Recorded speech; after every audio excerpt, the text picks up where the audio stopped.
Hello, my Cybies. Hello, how is everyone tonight?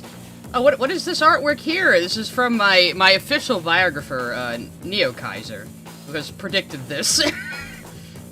I said if he ever made a video on a topic I kinda want to talk about, I might do it, and this one... Oh, I mean, I'm going in blind as usual, but there are so many things in this video that I've heard about it that are just, yeah. So that'll be fun. I'm gonna have to give some of you a little bit of a primer on the beef.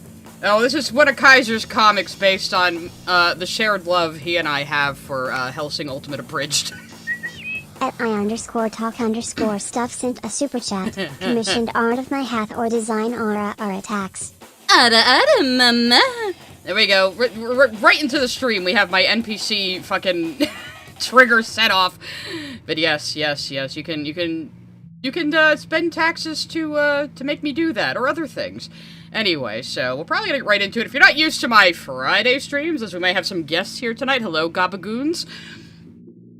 Friday streams are pure reacts. I don't draw, we just react, or I talk about a topic. It's been pretty loosey-goosey, but that's fine. We've been enjoying ourselves. One night we just watched Ordinary Sausage and just gawked at the chaos. It was great. Anyway, I have a few points to go over before we begin the video proper.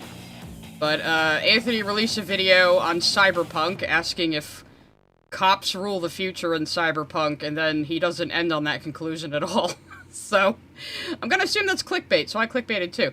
But anyway, first order of business is this video that, Cryohazard sent to me. He's a New Yorker, so you guys will immediately get this, I hope. Okay, it's on full volume. Who do they think they are? I had to merge and they swerved into my lane! I hate New York. No, wait. I hate Italians. They all think they're wise guys, but they're Guidos! They won't get the last laugh. They won't brake check me. I'm telling you, won't listen. I'm a better driver. I'm more knowledgeable. I know these streets. I'm driving here. Oh, that's at amazing. Mr. DeBossBaby 6969 send a super chat. Give us a aura about Jersey mom tax. Alright. Aura, mama. There you go, that's in the Jersey voice. At Weak Freak sent a super chat. I'm sick with the cold tax. Here to spread it. Oh, good. Weak Freak's gonna give us all COVID. I don't need that again. But yeah, Anthony always seemed a little sheltered when it came to, the rivalrous ribbing between the tri-state area states on the East Coast. Me and Cryo, I'm from Rhode Island, he's from New York. We know these things. We all kind of pick on each other. You know, the massholes don't know how to use their blinkers. Rhode Islanders are crazy. New Yorkers are even crazier. You know, that's just how it goes. That's just how it goes. Anyway, so Anthony.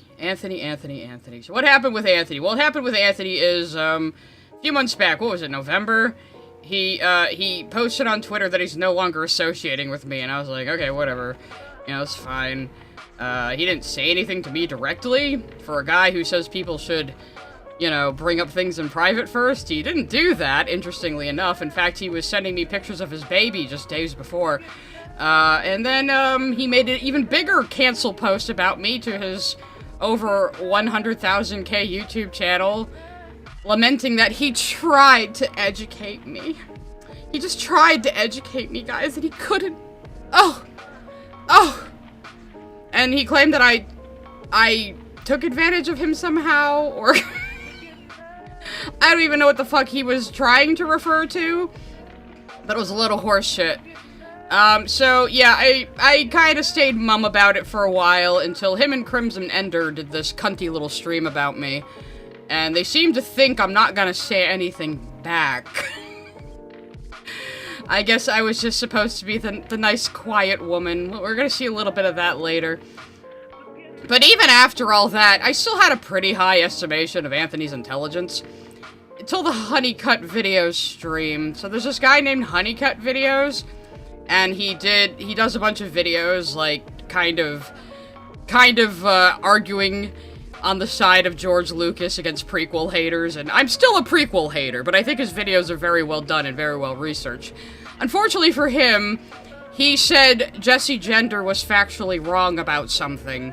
Jessie Gender and her friend Aaron Knock, I think it is, were claiming that the prequel, like, re-releases for theaters were made just to cut Marcia Lucas out of Star Wars and out of, like, royalty checks, which just isn't true. They had a whole bit, like, planned around it, and it's just not true. And so, this Honeycut guy, in a video and in a Blue Sky thread, was like, hey, this isn't true. I am challenging your assertions. I am criticizing your video. And the two of them even, like, removed it from their video. So, it seems like they admitted they were wrong. So I don't know what the problem is. Somehow, both Jessie Gender and Ant decided this was months of transphobic harassment. Because you can't correct a trans person, I guess. Even when they give a factual inaccuracy. So Anthony went and did a whole stream on this guy. He blocked me finally on Blue Sky when I just said directly to him, you are the one harassing this guy. This guy only has, like, 3,000k subs. He doesn't like me, either.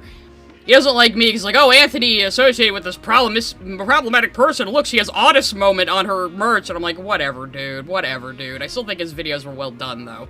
They're persuasive. They didn't completely persuade me to not hate the prequels, but I'm watching them like, yeah, we did kind of overreact at the time. Yeah, we kind of did do that. He's not wrong.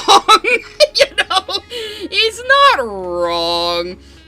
But in the course of that stream, Anthony said something so fundamentally stupid, especially for someone with a literary degree, that my estimation of his intelligence has plummeted down to, I don't know, hell, I guess. So I think, is this the right one? No, this is the funnier one that I'm going to show you in a minute. But here's the comment he made that just confused and outraged me and it dealt me a good deal of psychic damage. The intentionality is to build up a hero's journey. I think the hero's journey is a toxic thing that restricts storytelling. Thinks the hero's journey is a toxic thing that restricts storytelling.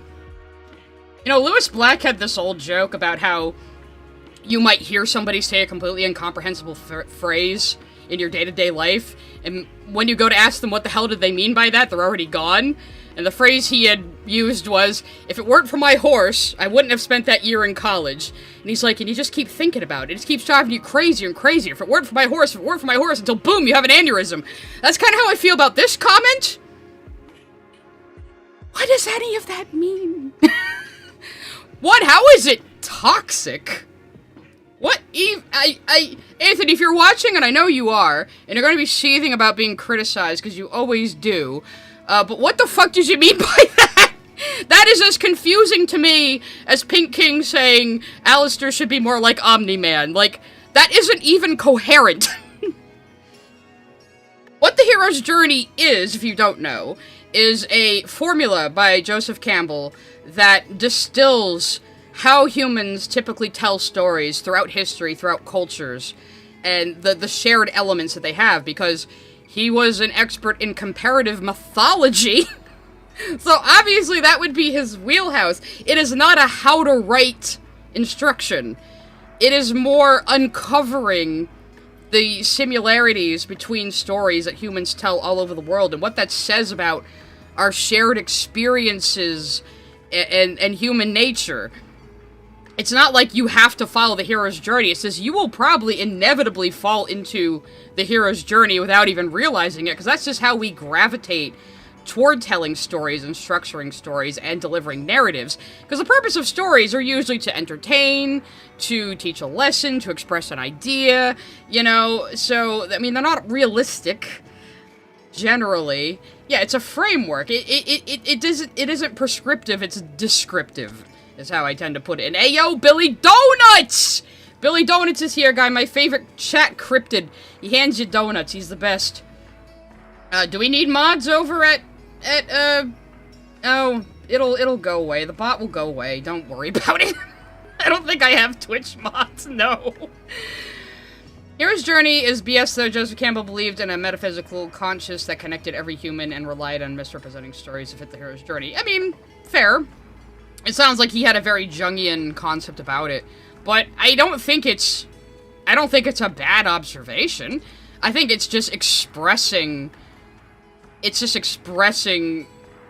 this pattern that seems to organically form within human storytelling, you know? So it's like, how does it restrict storytelling when all it does is just observe how humans have told stories up until that point in history, and how myth and story and narrative have developed and refined into a sort of, you know, language. Storytelling is a language. Storytelling is communication, you know? That's what I always say. I mean, as again, this video is also going to be a jumping off point for more discussions, but I'm being a little petty right now. Let's take some supers before I get to the funnier one. At Mr. DeBossBaby6969 send a super chat. New Jersey is the Cali of the Northeast. What part of Cali? At SoyHeart520 sent a super chat. I want to go to NYC just to find retro game stores. Oh, I'm sure there are some. There's a lot of, like, niche things and, like, themed restaurants and themed stores in New York, yeah. At NostalgicNerd9036 sent a super chat. Sucks you two broke up, but at least you're the adult. I am an adult. At DireWolf181 sent a super chat. I like the prequels, but I grew up with them. Yeah, that really is. It's like with my generation. It's like with Hook. The only people who like Hook are people who saw it as kids, and people who saw it as adults hate it. I was like 17 or 18 when The Phantom Menace came out.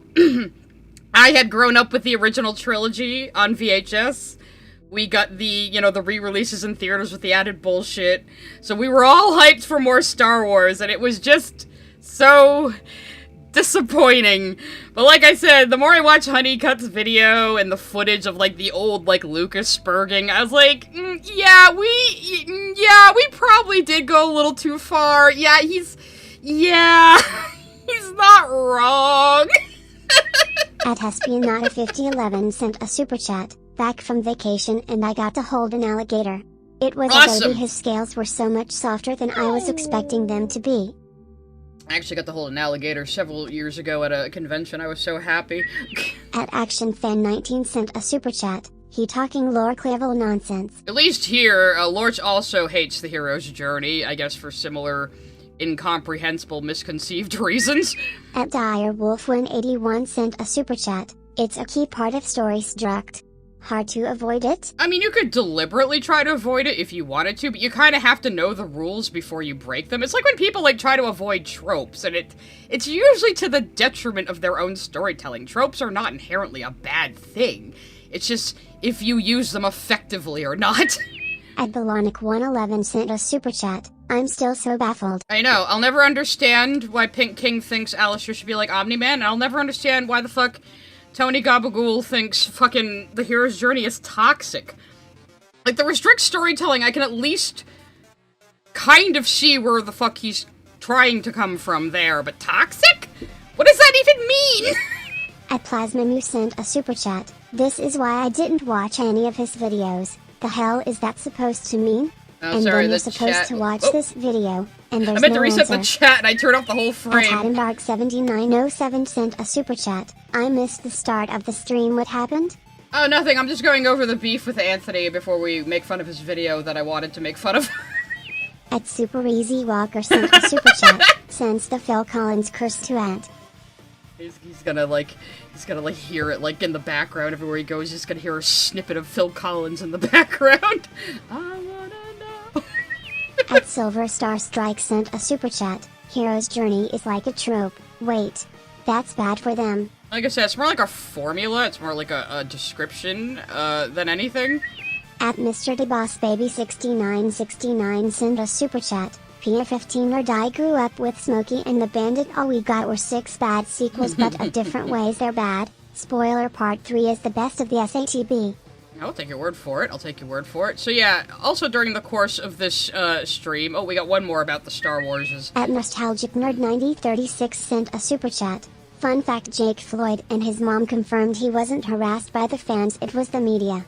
Yeah, well, I mean, it can't be good to see a lot of, like, really mean comments about yourself at such a young age. Unfortunately, Jake Lloyd did grow up to, develop, I think, schizophrenia, so that's kind of why he kind of dropped out of acting. It wasn't harassment, he, unfortunately developed a pretty serious mental illness. And why is my connection dropping? I had this fixed, god damn it! Collins! I wasn't making fun of you, I promise! At Hikaru9624 sent a super chat. Does he hate the hero's journey in general or when it's done bad? If it's done badly, then yeah, I see that. Otherwise, what? Yeah. The math ain't mathing. Like, if somebody tries to map their story to it, that's as bad as, like, avoiding tropes. Like, just try not to overthink things like that. Anyway, I'm gonna show you the funnier clip from this stream. So what really pissed him off, and why he did this whole stream against this Honeycut guy, is because this Honeycut guy, sarcastically called him the apotheosis of video essayists, meaning he's like the pure form, he's like the final pure form of what a YouTube video essayist is, you know, in a negative way. I think that's really what motivated him to go after this guy. And here we're going to see, this college-educated man, struggle to pronounce apotheosis, and then call it an English word. So here we go. Anthony Gramuglia is the... He pauses and avoids it because he can't say it, and then he tries to build himself up again. Right here, everyone can see? Good. So, he posts this thing right here in response to the whole Tactical Templar controversy. Now, for those who don't know, a couple weeks ago I debated Tactical Templar on stream. This was pretty much a dumb move, because it turns out you really can't debate a guy that foolish, but it was a waste of time. I admit it's a full waste of time. It stinks. Whatever. What are you going to do? His response, however, to the whole controversy was, Anthony Gramuglia is the apotheosis. Wow, English, I can pronounce it. Anthony Gramuglia... English, I can pronounce it. Bro, you're college-educated and Catholic. How do you not recognize Latin? And oh, my stream got you hooked on Ordinary Sausage. Well, thank my fans who kept posting Ordinary Sausage in the Discord to terrorize me. I'm also hooked on Ordinary Sausage now. I'm, like, watching him unironically now. I think he's great. At ActionFan19 sent a super chat. Anthony is like Pauly Paisano from Hell of a Shorts. He's a gabagool tool. Oh, be careful. His fans are now trying to say that gabagool is a slur, because of course anything you don't like being called is a slur. At Metal Dragon Fire sent a super chat. Long time viewer, first time chatter. Hey. I'm so glad you're talking about the Honeycut drama. I was blown away when I saw Anthony said he was doing this guy a favor by live reacting to him. Like, yeah. Well, again, you can see right here, what really set him off was criticism. He can't stand being criticized, no matter how much he claims he does. So, and we're gonna see that in a minute, because he's already caught wind that I was doing the stream, even though he almost lost the poll. It was between him and Armored Skeptics. They were neck and neck for a while. I didn't know what to do. I woke up in the morning and it flipped, and then it flipped again, and then it was tied, and then I threatened that if it was gonna remain a tie, we were gonna watch Spirit Science, and then somebody tipped it over the edge again. I never get to watch Spirit Science when there's a vote. This is why I rescind voting sometimes. We'll do Armored Skeptic next week, though, because it was so close. I don't think he's gonna be as crazy as you guys think, though. I was looking at the summaries of some of his videos, and he seems to be debunking the stuff he's talking about. But I guess we'll see. Everyone's assured me he's got a little cuckoo bananas. Sorry, Voltaire. Lyrics might not be the best, oh, good. Katamari music. This is perfect for the next part. So, he's already whining on Blue Sky about this. He says, I think she's just trying to be petty. I just think she knows, I just don't think she knows, anything about science fiction as a genre. She's never expressed any interest in it. She's always seemed more interested in fantasy than sci-fi. Well, yeah, I do lean more toward fantasy, and I say that, but, like, bro, we were friends for almost 2 years, and this just tells me you, like, never listened to anything I've ever said. Like, you never cared about my interests. You never cared about anything about me. Like, how many times do I go into tangents about Mass Effect on these streams half the time? How many times have I said Soma is my favorite horror media of any kind ever? I'm really, really into Severance and have been talking about doing episode reactions to it. Krim knows I'm into Severance. We used to talk about it. So he's like, she can't possibly know anything about sci-fi because the sci-fi she's into I've never heard of, so they don't count. Or she's just a stupid woman. We're gonna see that too, because his next one is, I know Sai is probably gonna read this because she stalks my Blue Sky page. Your posts are public. Remember when you and Krim were gay-opping my Discord server that's, you know, behind memberships? Remember when you were doing that and getting mad about things said there and bringing them into public? Your shit's public, man. Anybody can read it. But, I really think you may be out of your element on this one. Oh god, I'm going into, like, comic book nerd voice by accident trying to do an impression of him.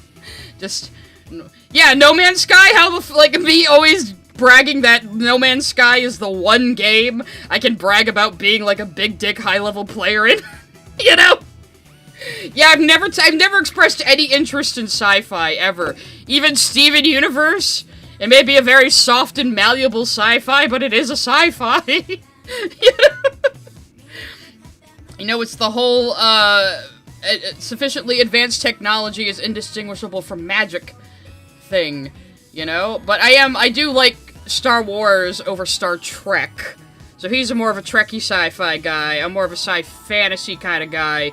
So he's just assuming I'm not into sci-fi at all. What I don't usually like is the two genres mixing. I'm very autistic about that. I refused to read The Dragons of Pern back in the day. At Mr. DeBossBaby6969 send a super chat. Great ordinary sausage with steak boil and habanero. I always said I would try his habanero ice cream. That was definitely one of my would tries. That was my top would tries. When Tim sent a super chat, I kinda feel bad for Ant here because I also struggle to pronounce words I really should know how to XD anyway. Go squash that and. I mean, I also can't pronounce words well. I babble my fucking head off sometimes. But, like, that was just really funny. At Mr. DeBossBaby6969 send a super chat. I remember wasting the most time with my bullshit. Yeah, God, did you guys ever consider that people were saying things deliberately to piss you off so you would whine and cry in public and look like complete and utter morons, and that's what made the crit girlies turn on you and then you ran away from Tumblr? Remember that? That was funny. Anyway, I've only seen New Who, to be honest. My sister-in-law's really, really, really into Doctor Who, though. We were watching some episodes when I was in Cali, and I was like, I'm surprised how much of, like, this early Tennant run I remember. You know, I haven't seen it in years. And then there's the third screenshot. What happened between us, Ant and Krim decided because I won't change my views and opinions and personality for two people I only knew for a year and a half, I'm evil now. That's generally what happened, because here they are now. These two men, talking amongst themselves, before I even do the stream, before I even say anything, these two men are patting each other on the ass about how I'm just a ditzy woman who doesn't know what I'm talking about. No, you see, Cyberpunk is when there's cyber and punk in it, silly, and lots of fluorescent pink lighting and undercuts. Cy would know because she's a 40-year-old lesbian and has been such a big fan for 20 years, and if you don't agree, you're in a re-reward. Oh, of course, Cyberpunk is when bisexual lighting and internet. So they're already, like, assuming I don't know shit, and they're already assuming what I'm gonna say, and ensuring each other that I'm dumber than them.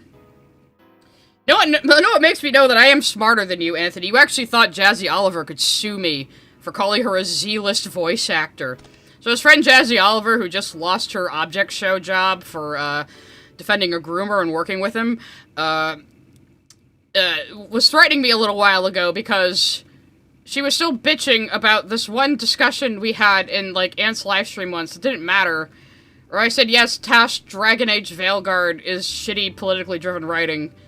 And Jazzy took exception to that, and was needling Ant behind the scenes to ditch me for like a year. And Ant now brags that he was only pretending to be my friend, right up until he ditched me. He was just pretending. You know, why? I don't know. I guess it was useful to him until it wasn't. So, oh yeah, Jazzy Oliver got fired from Inanimate Insanity for working with and defending a groomer, among other things. General behavioral issues as well. So, can I call her a Z-lister now? Now that she lost her job? So yeah, she said she was gonna sue me for defamation, which... What the fuck lawyer is gonna take that case, for one thing? Maybe one that will waste your time and just, you know, draw it out and get money from you and then say, oh, you don't have a case. If you did somehow get it to court, I wouldn't even have to be present for it to be thrown out. And third of all, the anti-slap laws in my state are very, very good. To the point that if Jazzy somehow got a lawyer to take it, and somehow get it to court to get it thrown out, she might actually end up owing me money. So it was never gonna happen, and all I did was laugh at them. But both Ant and Jazzy seem to expect me to be quaking in my boots at the at the prospect of a cease and desist, which are not legally actionable at all unless you're actually going to take somebody to court. So, I don't know what they think they were going to do. Notice how they got real quiet about the supposed lawsuit really, really quick, because I actually understand the law and my rights. At Hikaru9624 sent a super chat. I really liked Stargate SG-1. Had the box set once. You know, I didn't really grow up with a lot of the space shows. I was like somebody else mentioned in chat, I was a big X-Files girly. I've talked about that a lot. I loved the OG X-Files. Had a big crush on Gillian Anderson when I was a kid. At Belonic111 sent a super chat. Be Star Trek superior. I don't hate it. I just never got into it. It just doesn't appeal to me.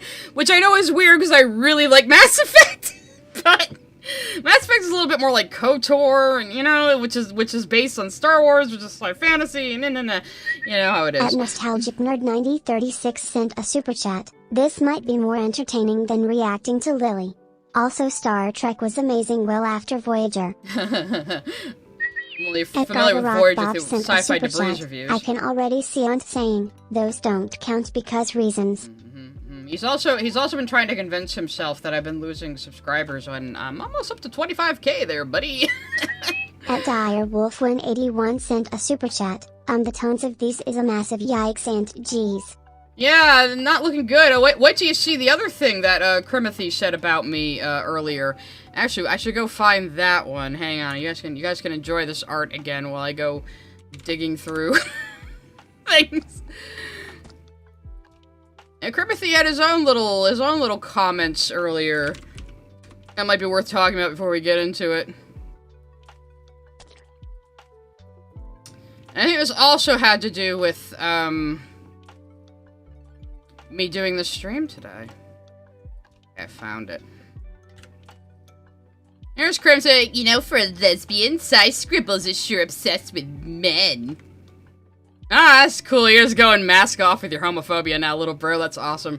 So, yeah, just, so this is how these two men reacted to the prospect of me critiquing one of their videos, even though Crim has critiqued one of Ant's videos in the past. So they're immediately telling each other I'm gonna be dumb, and they're so much smarter than me, and I'm just a stupid airheaded lady. What do I know? You know? So that seems to be the atmosphere we're getting into here. So just thought I'd show you guys all that before we start the video. There's another funny thing I need to say about the video. Let me check if there's any more supers. At Mr. DeBossBaby6969 sent a super chat. Jazzy went from a Z-lister to a blacklister. Oh, honey, with her behavior on social media, she was already blacklisted, no doubt. At Tripoff Productions Look sent a super chat. I wouldn't call Dragon Riders of Pern a mix of fantasy and sci-fi. It's very firmly sci-fi, especially of its era. Just because the bioengineered anti-trudge weapons look like and are thus called dragons doesn't make it fantasy. Interesting. I was under the impression that they were real dragons when I was a little kid, and so I just immediately went, I don't want dragons and starships next to each other. I told you it was very autistic reasoning, didn't I? Thank you for the 20.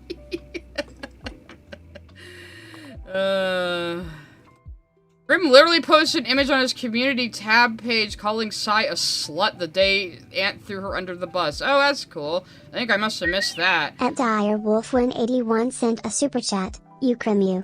Jesus WTF, glad I stopped watching. I mean, the videos might be good sleep aids. At ActionFan19 sent a super chat. You should check out the show Farscape. Claudia Black is great. I know Claudia Black is Morrigan, the Witch of the Wilds from Dragon Age, of course. At CutieAppleby123 sent a super chat. Those two absolutely would mask off homophobe. What do they mean you're obsessed with men? I mean, I guess because I make fun of my oppressor class, it means I'm obsessed with them. It must be his reasoning. At Cyberronko sent a super chat. Used to think Crimson was a reasonable person. I used to think they were both reasonable people. I thought this woke scold streak of theirs is something that, you know, they were growing out of because they're, like, in their fucking 30s. And I thought maybe they were capable of being friends with other adults who have differing perspectives than them. But I guess not. You know, we have to have this high control, shame-based system on the far left. It's like, okay, good luck with that one, boys. That whole thing's falling apart these days. At Chipmanly1 sent a super chat. Oh god, what bullshit is Ant going to pull in this one? Well, for one thing, sex toys. So when you mouse over the video, unfortunately, this is what YouTube picked for his preview. So you just get sex toys right in your face when you mouse over the video. That's definitely gonna make a lot of people want to click on it. Is your channel all ages? Do you consider your content suitable for people under 18, Anthony? Why are you prominently displaying a very nice fingernail painting job? Oh wait, that's probably not him. That's probably just stock footage. Never mind. That was a joke, by the way. I know there's a lot of people watching who don't understand humor, so he got a sponsorship for sex toys again, and he decided he was gonna put it in his No Heroes, Only Cops Cyberpunk video. Grim, did you make this thumbnail? What have I told you a million times? Do not put anything important in the bottom right corner, because the timestamp will cover it up. Terrible design. Awful, terrible fucking design. Awful, awful. Alright, anybody got anything else to say before we start? Alright, so we're just gonna start the video, and I got a few things off to the side that I'm going to comment on later. Again, I'm mostly blind. I've just heard things and seen a couple of clips, but I'm mostly blind. So, here we go. Stories are about cops a lot. The origin... Okay, whoa. Alright, we went right into it. I think it skipped the beginning on me there, because I had moused over. You ever notice Cyberpunk stories are about cops a lot? The origin... No, because they did not really. point for Cyberpunk is Neuromancer, William Gibson's novel. But it's undeniable that Philip K. Dick's To Android's Dream of Electric Sheep and its adaptation, Blade Runner, had a huge impact on the genre. Blade Runner is a sci-fi noir story about a cop whose job it is to put androids in the ground. Oh, I see, because early Cyberpunk, or what led to the Cyberpunk genre, starred a cop, that means Cyberpunk is about cops. Huh. Known as replicants, because they're crossing the border. And Deckard, a cop. Oh my, what? Oh god, this analogy. Oh god, guys, I might be in too deep. Maybe he's right, I'm out of my element because that was just so retarded. More known as replicants, because they're crossing the border. And Deckard, a cop, our hero, is the bad guy. Fast forward a few years. Oh, there was your chance to say fuck ice. You know how, like, you said Emiru was bad because she didn't say fuck ice? Why didn't you say it right there, Anthony? 10 toes down. I guess you must support them then because you didn't say it with your whole chest. But, like, reducing the replicants to, like, they're crossing the border? No, Anthony. It's because they're not allowed on Earth at all. So, like, what fucking border? Space? They are, like, petri dish-made humans that only live for 4 years that are made as a working class to, like, do all the grunt work. And they're not allowed off the other planets and to go to Earth. So that's why they're hunted. Trying to, like, make this movie that came out in the 80s about modern politics is just so asinine. So fucking asinine. I'll pick stopping points for the supers, guys, or we're gonna be pause-andying too much. We get RoboCop, another cyberpunk story, this time about a cop named Murphy. I would not call RoboCop cyberpunk. This is one of my main points of contention. Cyberpunk is a pretty ill-defined genre, but not every single dystopian sci-fi is cyberpunk, I would argue. Cyberpunk is a type of dystopian sci-fi, but not all dystopian sci-fi is cyberpunk. If RoboCop is cyberpunk, then Demolition Man must be cyberpunk, and Inspector Gadget must be cyberpunk, right? Those were about cops. Why didn't you bring those up, too? But the key elements of Cyberpunk is high-tech lowlife. So people can afford miraculous cybernetics, gene-altering, stuff like that. But everyone except the ultra-wealthy are impoverished. Like, deeply, devastatingly impoverished. And it tends to be anti-establishment. The protagonists tend to be countercultural figures. And it tends to be very noir. So yeah, Neuromancer and Blade Runner kind of brought in the noir elements. You know, the oppressive elements. But, like, I would say RoboCop is more of a satirical sci-fi than a cyberpunk. There's only one cyborg, for one thing. It's not like cybernetics are, like, a common thing. Augmented humans and transhumanism, I would argue, is also a very big part of cyberpunk. Especially the modern version tends to be very much about cybernetics, what makes you human when you've replaced so much of yourself with robot parts. AI, the humanness of AIs, you know, transhumanism in general. So I think transhumanism, I guess you could argue turning a dead body into a robotic police officer is transhumanism, I suppose, but not really in the traditional sense, you know, is what I'm saying. So, like, yeah, not every dystopia, this seems like he only picked RoboCop to make this Cyberpunk is about cops argument. Why didn't you pick Judge Dredd? Judge Dredd is considered, like, one of the foundational works of the Cyberpunk genre. Even if it doesn't quite match, like, the modern iterations, it has a lot of the elements. It has transhumanism, it has augmented humans, has, you know, a completely desolate future where corporate greed has basically overtaken government control. So, like, and Judge Dredd is a cop. So, wouldn't that be more suiting for your premise here, is what I'm saying? You know, I don't know, it's just my opinion. Who was gunned down by drug dealers in a cyberpunk version of Detroit. His body is an... I mean, it's kind of just Detroit, if you think about it. ...asset of Omnicorp, who repurposes the corpse, his corpse, to create a cybernetic cop. One who, while being a valuable asset to keep the streets safe, is also functionally there to clear out the poorest parts of the city, to make way for a new construction project detailed... You didn't mention how they tried to do, like, fully robotic police officers, and it went disastrously during a demonstration. You know, that famous scene of the guy just getting riddled with bullets? And that's why someone said, hey, how about instead look at my RoboCop program, you know? In the background of shots. Omnicorp owns the cops and the drug trade. So it owns all... Well, they own RoboCop. Not all, like, he's the first one. Like, again, this is probably why you should have gone with Judge Dredd. Angles of the war on crime. And cops are part of a system owned by a company, meant to punish people for money.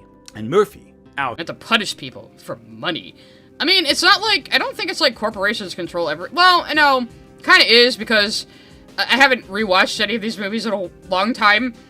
I don't know if I ever saw the whole original RoboCop. I'm not even sure, but I know that RoboCop is, like, a critique of neoliberalism, where, like, it's just complete free market, no government regulation, kind of like that. But it's not quite that corporations are so powerful that they have taken the place of the government, which is what you normally see in something like a Cyberpunk, which, again, is the case with the megacities and Judge Dredd. So, Judge Dredd would have been a way better example here. Our hero is not a bad guy, but is used by them, puppeted by them, a tool of industry. It seems interesting, then, that Cyberpunk I didn't realize I is still a had my music subgenre on. of Sorry about punk, that, guys. And will position many of its characters as enforcers of the law. I feel that the writers will do that to... Wait, is he saying most Cyberpunk stars law enforcement? Because not really.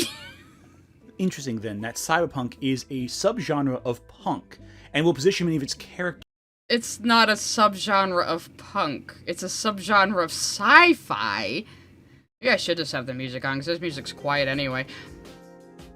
Like, the punk part comes from it being anti-establishment and counterculture. That's what the punk part means, and that's what punk means in a lot of things. Desert punk, apocalypse punk, solar punk. It always has to do with high-tech, anti-establishment, counterculture.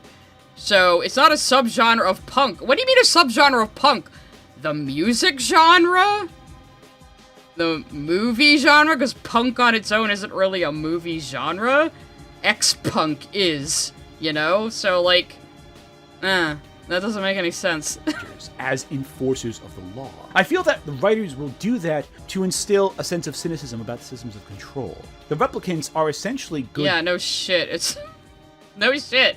High-tech, low life, yeah. people in an unjust world, created to occupy a niche. Their anatomies are outside their control. They're born into slavery, and the Blade Runners, cops, exist to ensure they can never escape slavery. In both RoboCop and Blade Runner, cops enforce the rules to benefit the upper class. While See, Blade Runner is less about, ooh, cops bad, and more about how do we define a human, which again is also a big part of Cyberpunk, how do you define humanity? Because the replicants are 100% biologically identical to humans. They're like third-generation synths from Fallout.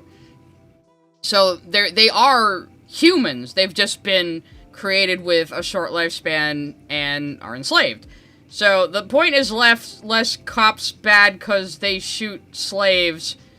Deckard ends the movie, like, realizing these people also have a right to life, and with an uncertainty that he himself may be a replicant and doesn't know. Because again, like the synths in Fallout that are inspired by them, they erase their memories. So they could easily think that they are a different person with a history when they're someone who was just born, you know?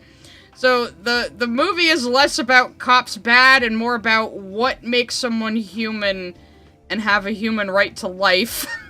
You know? This framework is very confusing to me. business owners can just break the rules. Can't have replicants on Earth? Well, Tyrell, the owner of Tyrell Corp, has Rachel, a replicant, on Earth, posing as a human being.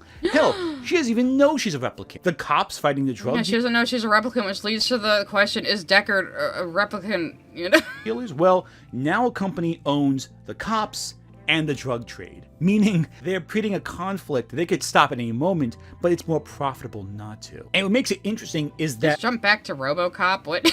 both Murphy and Deckard are good people at heart, used in an unjust... Is Deckard a good person at heart? Murphy maybe, because he didn't, like, have a choice in becoming RoboCop, but he was still a cop. Aren't cops bad? But Deckard, he, like, had no problem killing replicants until, like, the very end of the movie. He kind of had to learn that they, like, were people. He didn't give a shit about them before that. So, I would say that doesn't make him exactly good. Right? Makes him kind of an anti-hero. just system. And so while we sympathize with both of them, we also recognize that they are being manipulated. Yeah, and Deckard is like a jaded noir private eye, because Blade Runner was like a sci-fi noir, which is kind of what led to the cyberpunk genre. It's noir is also a pretty big part of it, you know. I don't think it's as essential these days, but it does make the mood of it, you know. And it's like the two of them earlier making fun of, like, oh, Cyberpunk is when neon. Well, yeah, Cyberpunk was born in the late 70s and the 80s when, you know, we kind of had a lot of neon going on before everything was LCD screens. You guys probably don't remember because you're 30, but there was a shit ton of neon back then, and that bled into our you know, view of the future.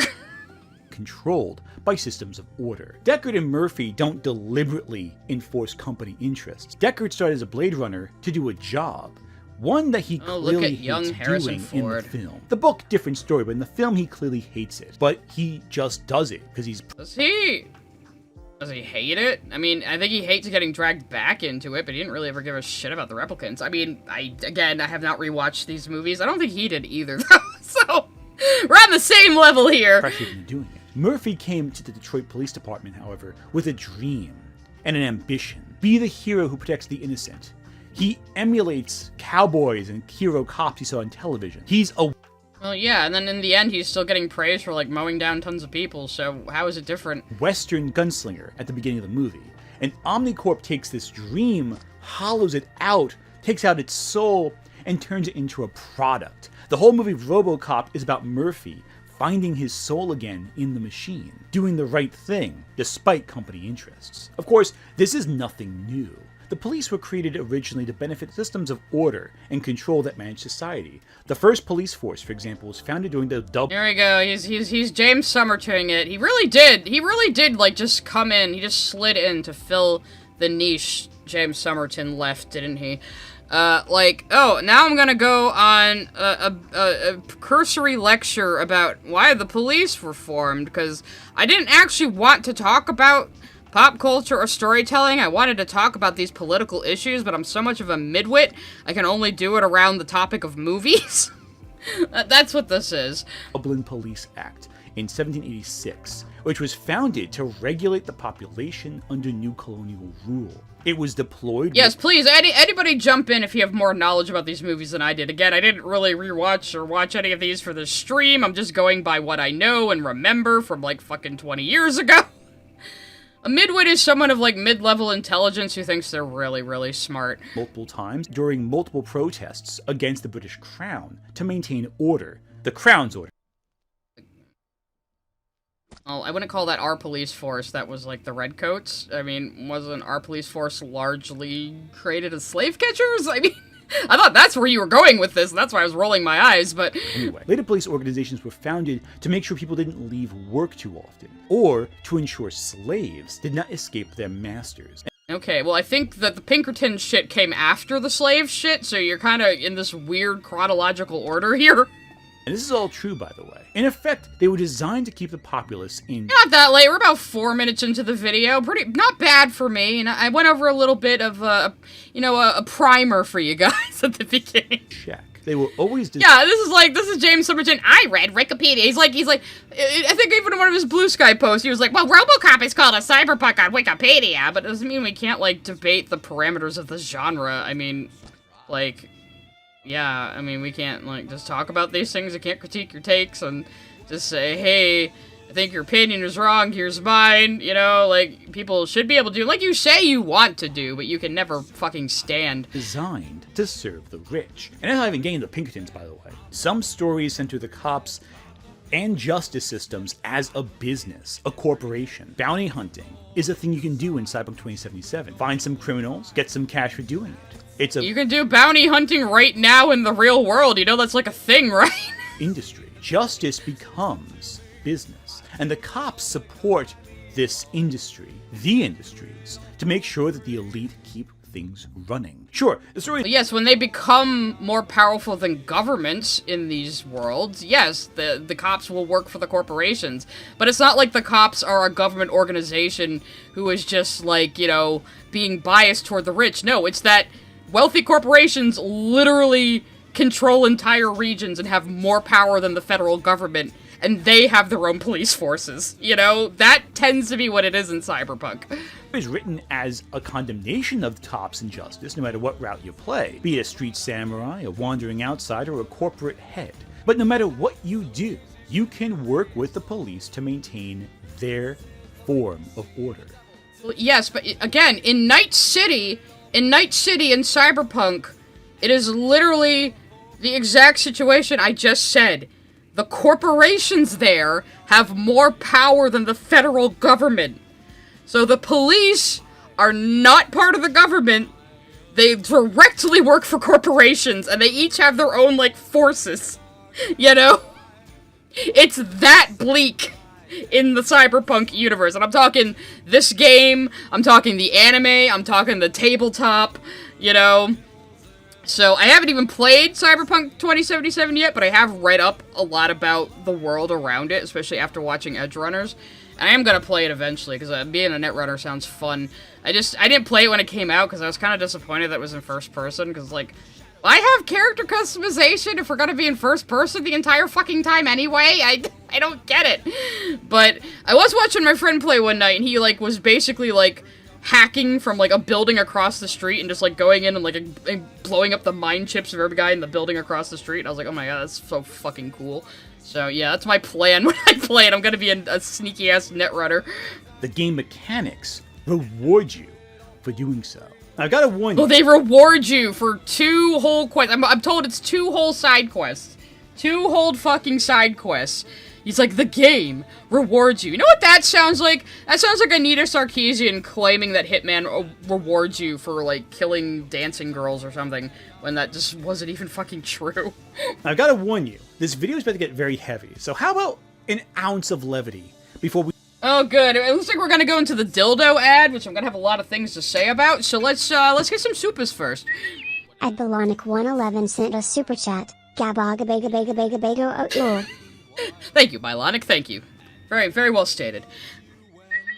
At Minebot45 sent a super chat. Didn't realize and was that desperate for money. I mean, well, maybe they saw what a big tool he is and said he's perfect for shilling dildos. But, entire video is dildos. You get that, you're cool.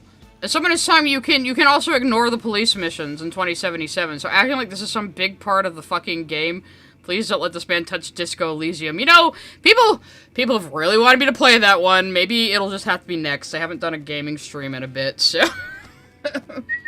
At Kendall_ sent a super chat. As an actual adult artist, I'm so tired of YouTubers thinking because what they say is smart that only adults will watch it. Genuinely yuckad. At Nostalgic Nerd 9036 sent a super chat. Ant really fallen off, didn't he? I mean, I don't think from very high. At CutieAppleby123 sent a super chat. I never liked Danth and Krim because they seemed like absolute losers. I mean, I liked them at the time. I don't like them now after how they've behaved, but I mean, I liked them, and, like, yeah, they had views and habits that annoyed me too, but, like, you can work with people even if they have some traits you don't get along with, when you have traits that you like, and I only ever supported them and encouraged them. I just wouldn't completely change my behavior for 2 people I only knew for like a year and a half. They expected me to like completely change my point of view and my behavior. They both seem to think that they're objectively correct and always know better than me. For a while, they were both bragging how, like, they don't react to Lily anymore. Like, it makes them better than me, and I guess they expected me to fall for that peer pressure, because they both fall for peer pressure very easily themselves. And, like, you guys are in your 30s, and you act like fucking middle schoolers. It's embarrassing. At Hikaru9624 sent a super chat. I miss the 80s style of the future in films. Yeah, I mean, I keep joking that we're in the cyberpunk dystopia now that the 80s warned us about. I mean, they kind of predicted a lot of the technology we have now, but they got pretty fucking close. Less neon than I was promised, although I'm looking at I have gamer lights all around my desk area, so I do have my RGB lights going, so maybe this is pretty cyberpunk. So... But yeah, it was always grungy and neon and stuff like that, and I feel like that's kind of like the nouveau noir thing, or neon noir, I believe they would call it too. Where it was kind of like a modernized, for the time, noir setting, and I think that is a good part of modern cyberpunk, but I don't think it's entirely necessary, you know? At Minebot45 sent a super chat. I was not prepared for a Lily Orchard tear take within the first minute. Ah, well, here we are. It's gonna get worse. At Hespionata5011 sent a super chat. There is Appleseed and Ghost in the Shell that's about cops, but both of those are pretty old. Yeah, he's gonna say something really stupid about Ghost in the Shell later, and I'm gonna go over that. At Super Easy Walker sent a super chat. Would he consist Paw Patrol propaganda? I don't know, you're gonna have to go ask him. Maybe add him in the chat, see if he's lurking. At ActionFan19 sent a super chat. Mega Man X must also be cyberpunk then. Yeah, I guess. I mean, he's a cyber boy, so...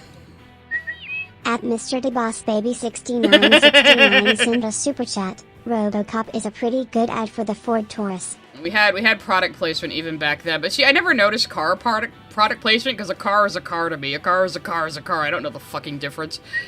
At ChipManly1 sent a super chat. To be fair, the fact that Detroit is practically owned by a company makes it a decent candidate for cyberpunk, but I get what you mean. There are better candidates. Well, no, I'm just joking that it was a Detroit-ish shithole joke, you know?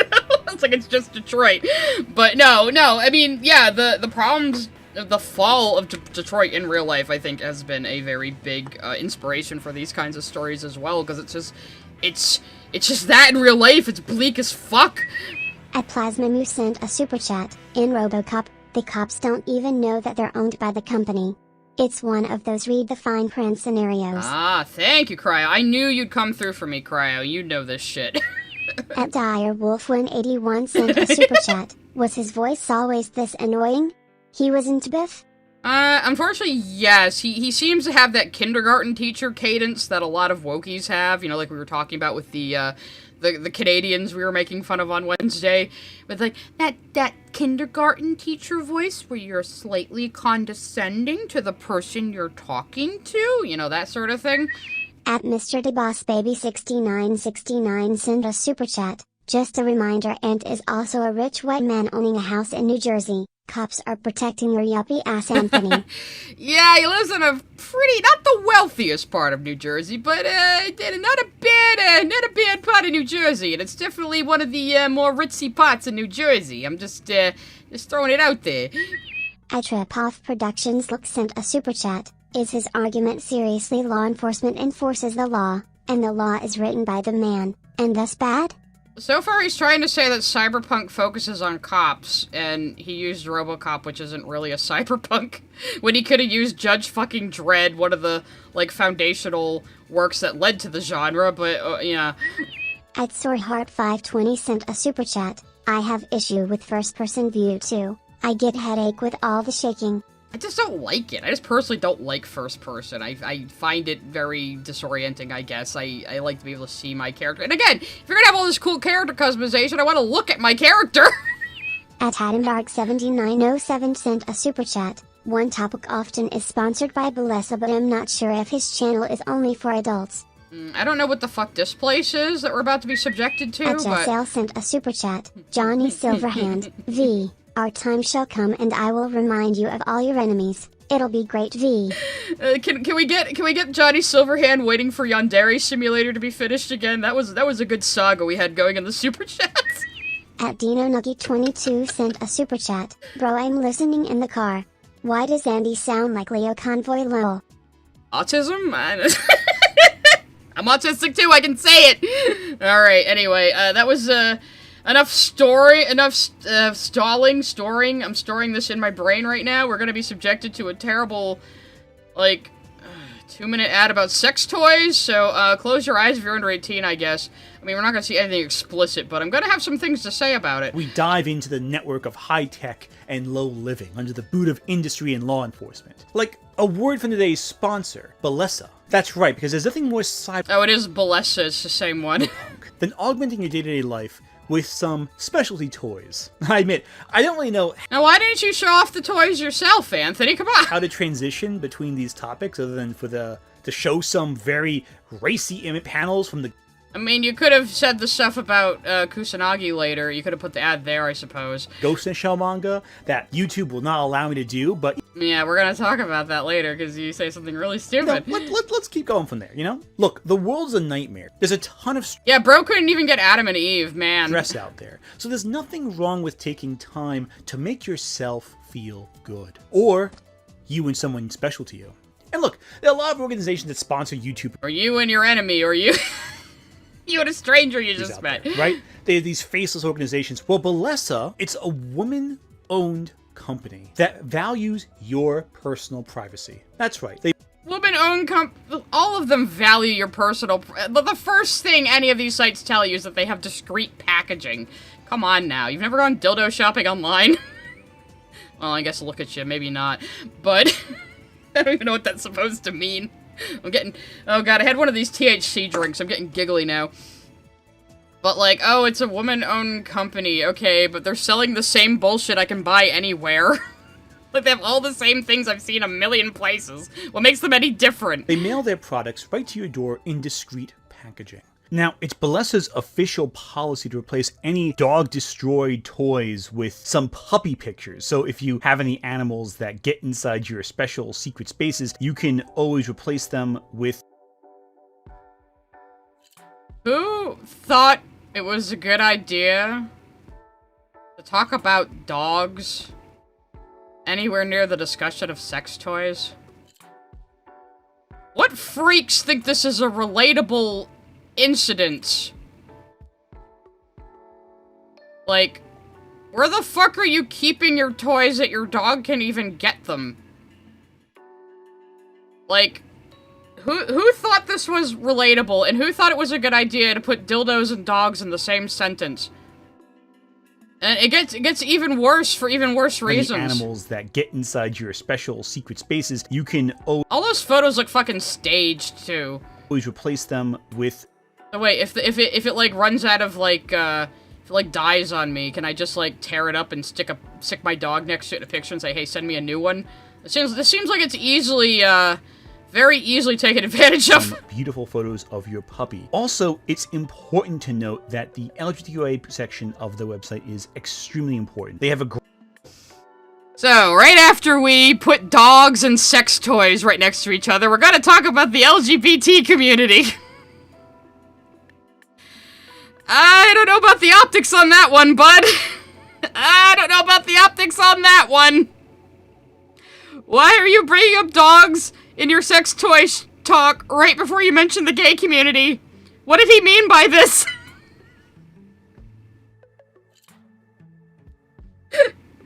Also, what the fuck? What makes your toys different for us? Tell me, okay? Great collection for all couples of all varieties. All they've got is we have strap-ons and harnesses. LGBTQ.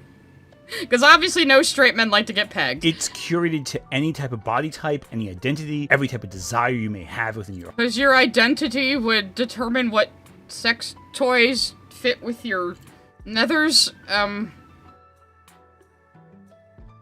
Okay. Hard. I guess in one sense, I guess it is kind of cyberpunk in a sense, to rebel against about what any of these standards of society. We're talking... By the way, air pulsers? Ladies, air pulsers, trust me. Versatile toys for any situation. So we have strap-ons, harnesses, couple-friendly vibes, all the real... Not even showing any of that. And again, you see these rose fucking things everywhere. They probably all buy them from the same warehouse. Really good fun stuff for you guys. And everything in the section is designed to help you explore, connect, and feel empowered in your journey of personal bonding. Empowered! Dildos are empowering now. Empower yourself. Empower yourself with our generic sex toys you can get on any website today. The fuck is empowering about it? Like, it's like, come on.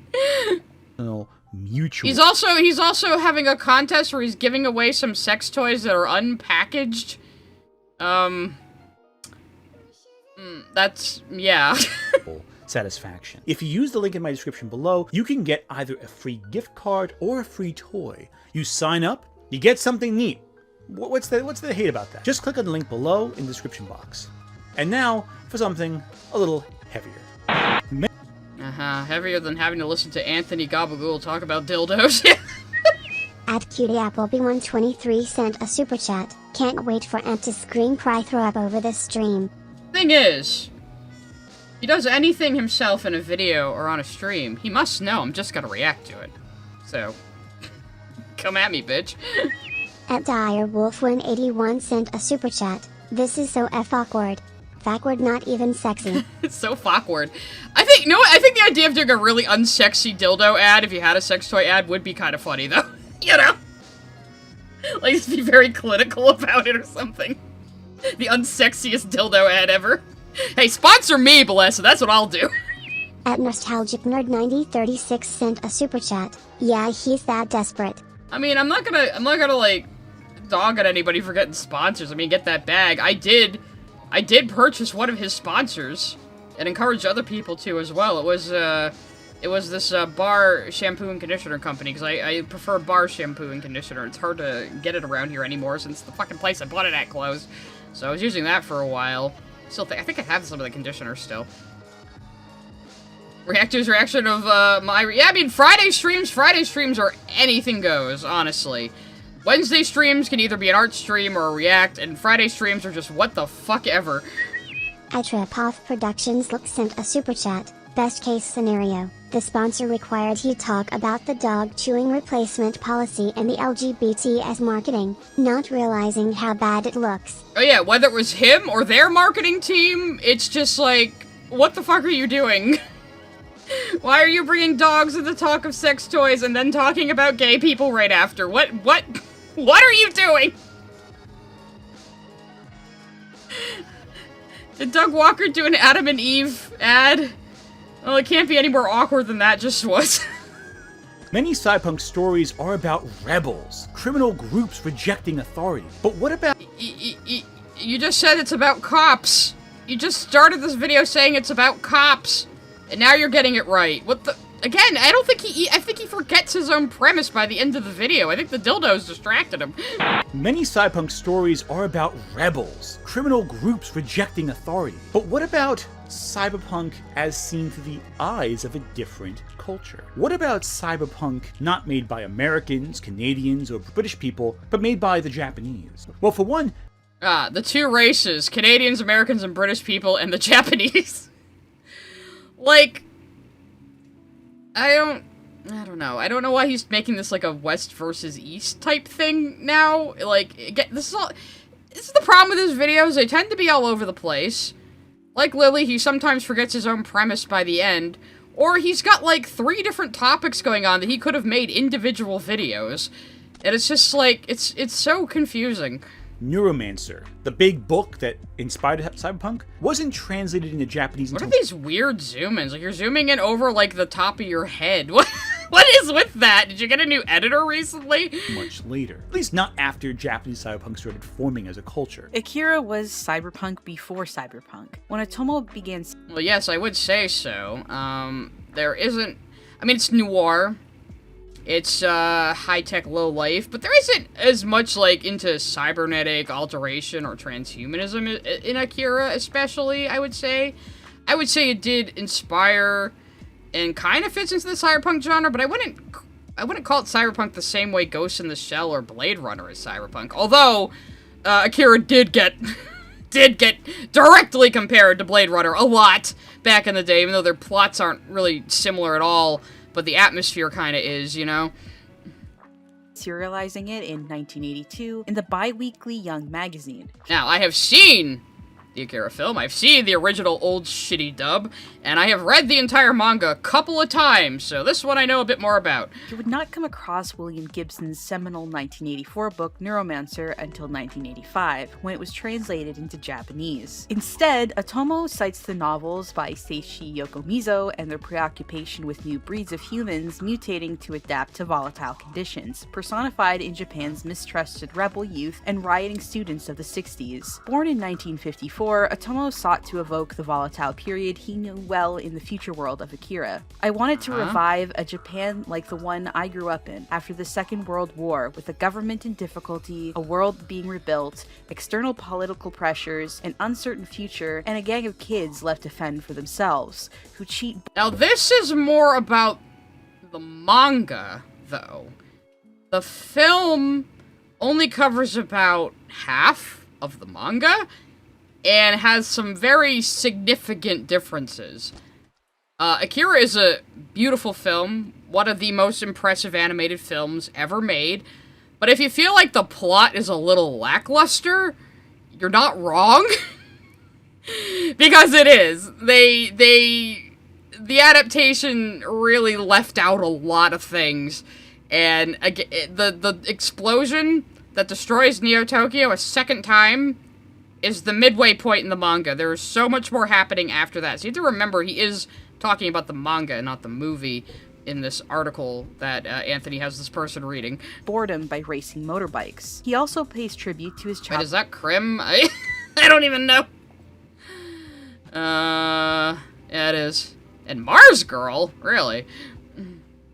Favorite manga by Mitsuteru Yokoyama, the giant robot classic Tetsujin 28 Go from 1956 to 66, released as an animated cartoon in America as Gigantor, and to the lasting impressions on him of American films such as Easy Rider and Bonnie and Clyde.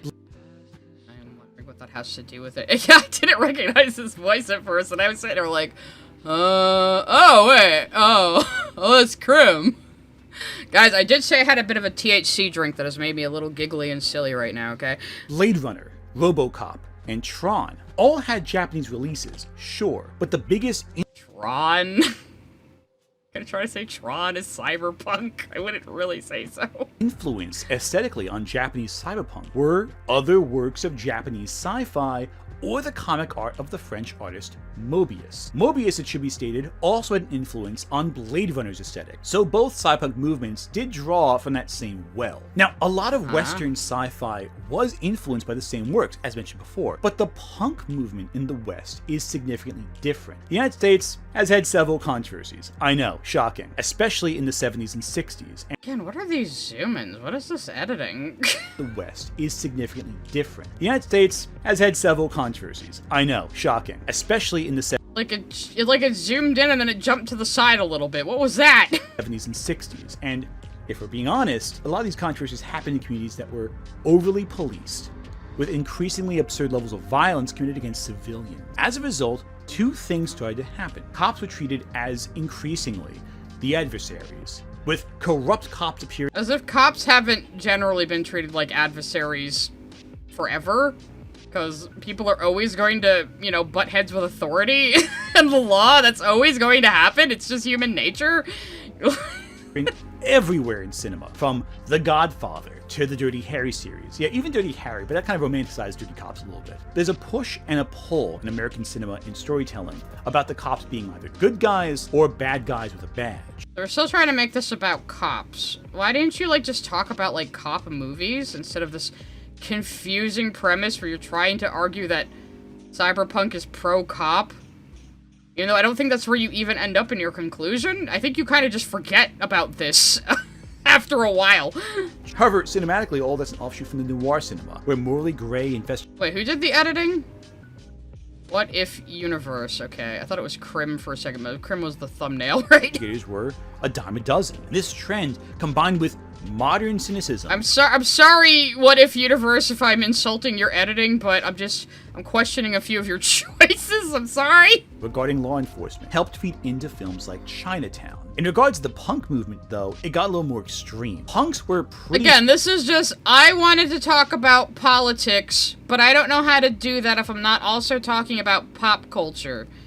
This isn't even, like, taking pop culture to inform people about politics, just like, I just wanted to spurg about this topic for asspats, but I can't do it unless I'm talking about movies, because I'm not smart enough. So, yeah, that's kind of what the impression that I get.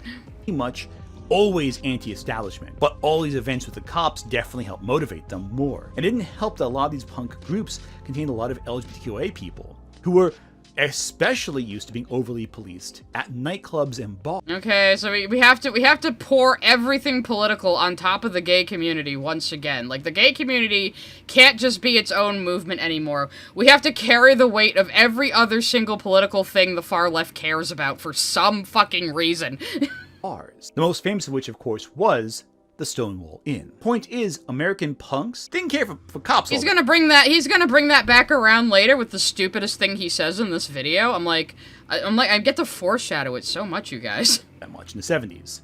There were a lot of events leading to those sentiments that fed into their fiction of anti-establishment and anti-order. This cynicism can be felt in Blade Runner, but William Gibson, he's not American, he's Canadian. So he's being informed by these anti-establishment ideas, very much removed.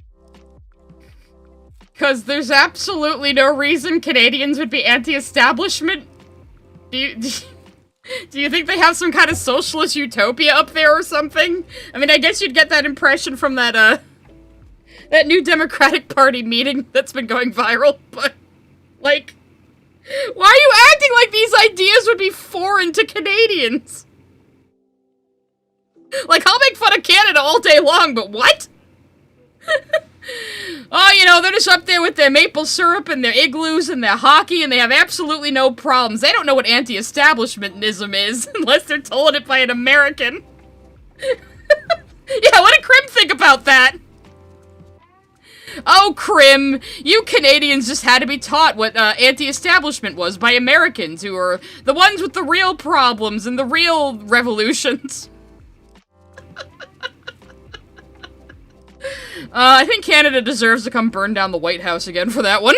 American punks didn't care for cops all that much in the 70s. There were a lot of events leading to those sentiments that fed into their fiction of anti-establishment and anti-order. This cynicism can be felt in Blade Runner, but William Gibson... Canadians! The only thing about hockey! They're cold!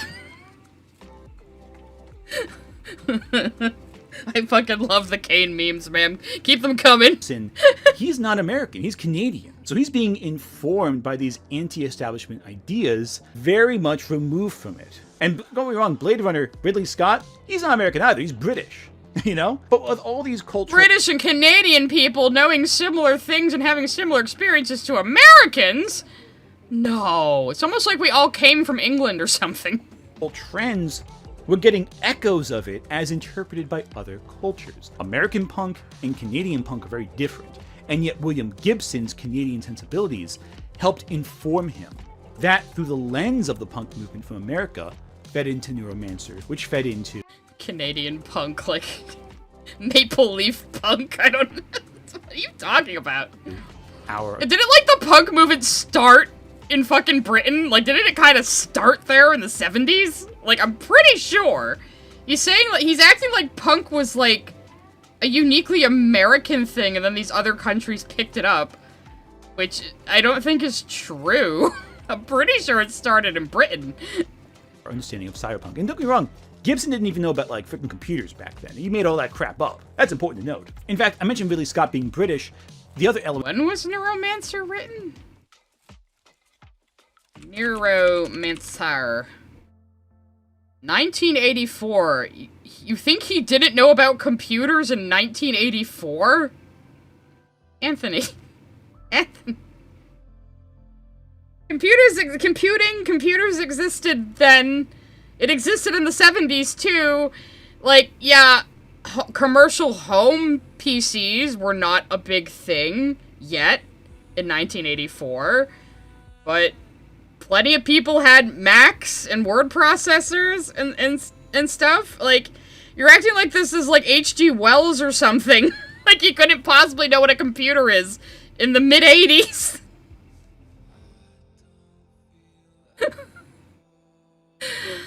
Like I said, it was that comment about the hero's journey. This shattered my delusions that this man is intelligent. He thinks he's so much smarter than everybody else because he went to college, even though it was like a, you know, it was like a lower end. My mommy and daddy paid for this college, you know, you couldn't even make it into Yale or Harvard or anything, huh, buddy? Buddy? Anyway. Is British cyberpunk. IPC started publishing 2000 AD, a British sci-fi comic, most famous for being the... Well, there's Judge Dredd, which you should have mentioned earlier. Why did you talk about RoboCop at all? If you're aware of 2000 AD and Judge Dredd. The Judge Dredd comics were also very foundational to cyberpunk. When I said Judge Dredd earlier, I did mean the comics, not the 1995 movie. That came way later, you know? Birthplace of Judge Dredd, which is a satire of American law enforcement. Oh my god, look at that Aeon Flux heavy metal style animation, man. That is raw 80s right there. And fascism through the eyes of British counterculture, which I would say was more drastic. British counterculture where fucking punk started! Than American counterculture. Dredd predates modern cyberpunk, but the aesthetics also draw from Mobius, again. And of course it predates modern cyberpunk. It, along with Blade Runner, is one of the things that made cyberpunk a genre. It was like Neuromancer, Judge Dredd, and Blade Runner were like the first wave, and then you have like Ghost in the Shell, and, like, Cyberpunk the tabletop game, and other things later, and then we have our more modern Cyberpunk now, mostly in video games and stuff, but, like, yeah. And again, the definition of the genre is pretty malleable. I think Cyberpunk kind of bleeds into a lot of other things, too. Like, something can have Cyberpunk elements without being purely a cyberpunk. I've seen a lot of people call, like, Serial Experiments Lain cyberpunk, which I don't agree with, but I can kind of see where they're coming from, you know? So again, it's not... There aren't hard lines, you know, defining what cyberpunk is, but like I said, I generally will argue that it's high-tech low-life, anti-establishment, counterculture noir, and, you know, cybernetics, transhumanism, all those elements kind of need to be there for me to be like, yeah, that's a cyberpunk. But again, it's not very well defined, so I'm not saying I'm completely right, he's completely wrong, but I'm just, you know, stating my opinion because his presentation of this is pretty fucking lackluster, and that's kind of what I do here, guys. I critique media opinions, even though I am going to be doing drama on Wednesday. I can't help myself. Occasionally I do drama. It's a little treat. But most of the times, I'm critiquing media opinions. That's what I started doing with Lily. That's what I was doing with Artis. That's what I'm doing right now. I am critiquing bad media opinions, and it is my right to free speech to do so. You can be criticized when you put something out in public. So, you know how you criticized Shad's book recently? I can criticize your video.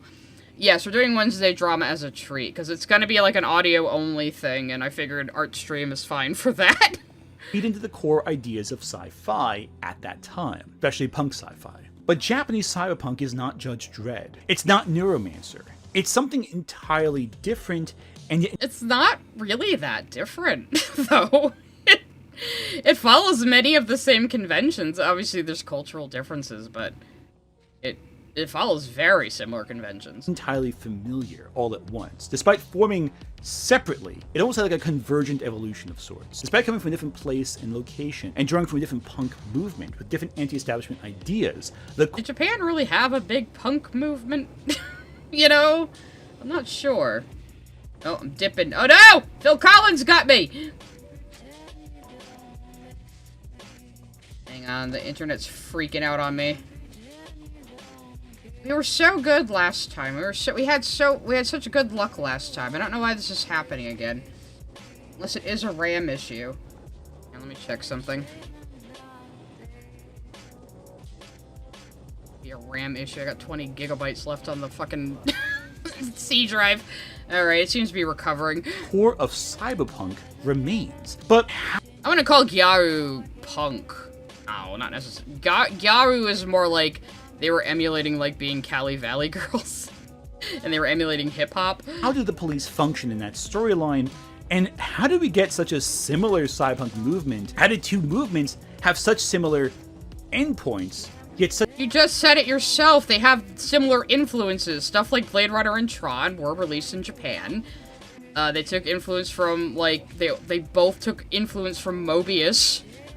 I mean, just East versus West discussion would be more interesting to have about fantasy, ironically. Even though he was bitching about me being more into fantasy than sci-fi, which doesn't mean I'm not into sci-fi at all, Anthony. But, like, East versus West fantasy is kind of interesting, because in the West it seems like fantasy franchises take more from Tolkien, whereas in Japan, fantasy franchises seem to take more from, like, D&D.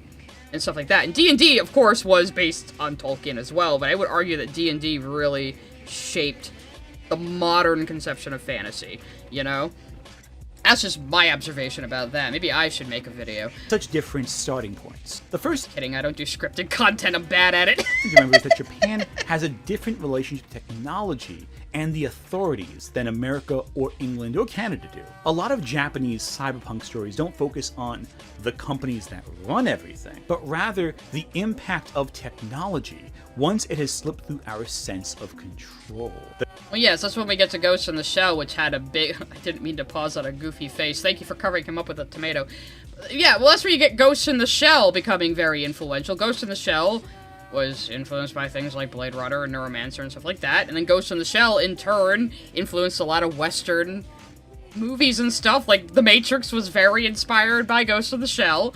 The companies have no control. Western cyberpunk deals with these topics too. The companies have no control. There's corrupt corporations in anime cyberpunk too, and especially cyberpunk Edgerunners, though do you not count that because it's an adaptation of a Western work? But many of the great works of Japanese cyberpunk focus on systems of order failing to put the lid on something that we created. Much like, say, the atomic bomb blowing up. Well, of course, like a collectivist society like Japan would have horror about the order failing them. Yeah. Cities and areas, you know? A lot of that's due to the history of Japan, as I implied. After World War II, Japan saw massive increases to its infrastructure, industrial landscapes, technological development, all of that. The era between It's dipping on me again. Maybe it's lying to me, though. It doesn't seem to be dropping that many frames. 1955 and Cowboy Bebop, I wouldn't say is cyberpunk. Though it's noir. It's definitely noir. It does have augmented humans and stuff like that, but Bebop, I would say, is more of a sci-fi western, actually, you know? And it was one of the earlier ones in that genre, because I'm pretty sure like Firefly was inspired by Cowboy Bebop, you know? So Cowboy Bebop is more of a sci-fi western with noir elements. But the thing about Bebop is it's also kind of its own unique work of art. The whole point of Bebop is each episode is like its own homage to a movie genre, usually western movie genres especially. So you can't really define Cowboy Bebop because it's set out to be undefinable. Bebop is Bebop, yes, correct. Even the opening with the tank song has that in the text. It's just we're creating a whole new genre called Bebop. 1973, often referred to as the Japanese economic miracle, where the country shifted from an agricultural economy to an industrialized economy. And this technology... Yeah, just like George Carlin said, we go and bomb countries and introduce industry to them. This leap forward positioned Japan perfectly for its massive economic position moving forward. William Gibson even predicted that in the future of his novel Neuromancer, the Japanese economy would overtake America, dominating the planet, becoming a... Well, that's because back in the 70s and 80s, it was Japan that was the big scary prospect of becoming a superpower and overtaking us. Now it's China. But back then, basically the way we treat China and media now is how we treated Japan and media back then. And a lot of that was because of real life politics of, oh no, they're becoming a superpower and America doesn't like that. Dominant superpower. But he wasn't right, was he? Not in the way we think, anyway. But the fear of Japan... Yeah, because it's China drove now, is it? American cyberpunk. But it didn't drive Japanese cyberpunk. Because, naturally, Japan being a dominant superpower... Well, yes, Japan's economy bubble popped, just like ours did, too, in the 90s, and it's been terrible ever since. Out in the world, they're gonna like that, you know? Corporations and work culture, especially, are a major thing in Japanese culture. Japanese cyberpunk rose into popularity during the... Did you know that Japanese work culture was influenced by an American? crux of Japan's economic boom, as well as its collapse. But even before that, there feels like there's a sense that something is building. Something in society is boiling up. The pressure is mounting. And I feel artists understood that society that kept getting bigger and bigger couldn't keep going forever. It also doesn't help that... Well, yes, I mean, the Soviet Union fell very shortly after these sorts of stories were being written. Japanese media would often reference things like Godzilla, where atomic weapons go out of control. Well, now we have a giant monster. Japan was positioned in a sense that... Are we talking about Godzilla in the middle of a Cyberpunk video? Can you just get to the point? Again, like, his video didn't even need to be half a fucking hour long. Like, dude, you make videos every week. You could be making, like, 12 to 20-minute videos and get to the point faster, and you'd probably have better watch time. See, I can't help myself. I'm always giving free YouTube advice. That they understood that an imbalance would eventually lead to a counter-reaction. But this anti-establishment movement started small. It started personal. Now we're looking at Street Fighter. This is so James Somerton coded. Like when James Somerton was going on and on about the Japanese economy in his fucking Utena video, even though it had nothing to do with it. Yes, there's a lot to do with Akira, but I don't know about Japanese cyberpunk in general.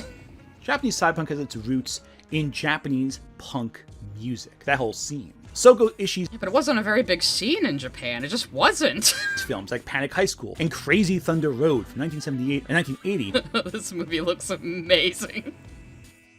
This looks like Japanese Mad Max. I kind of want to see this now.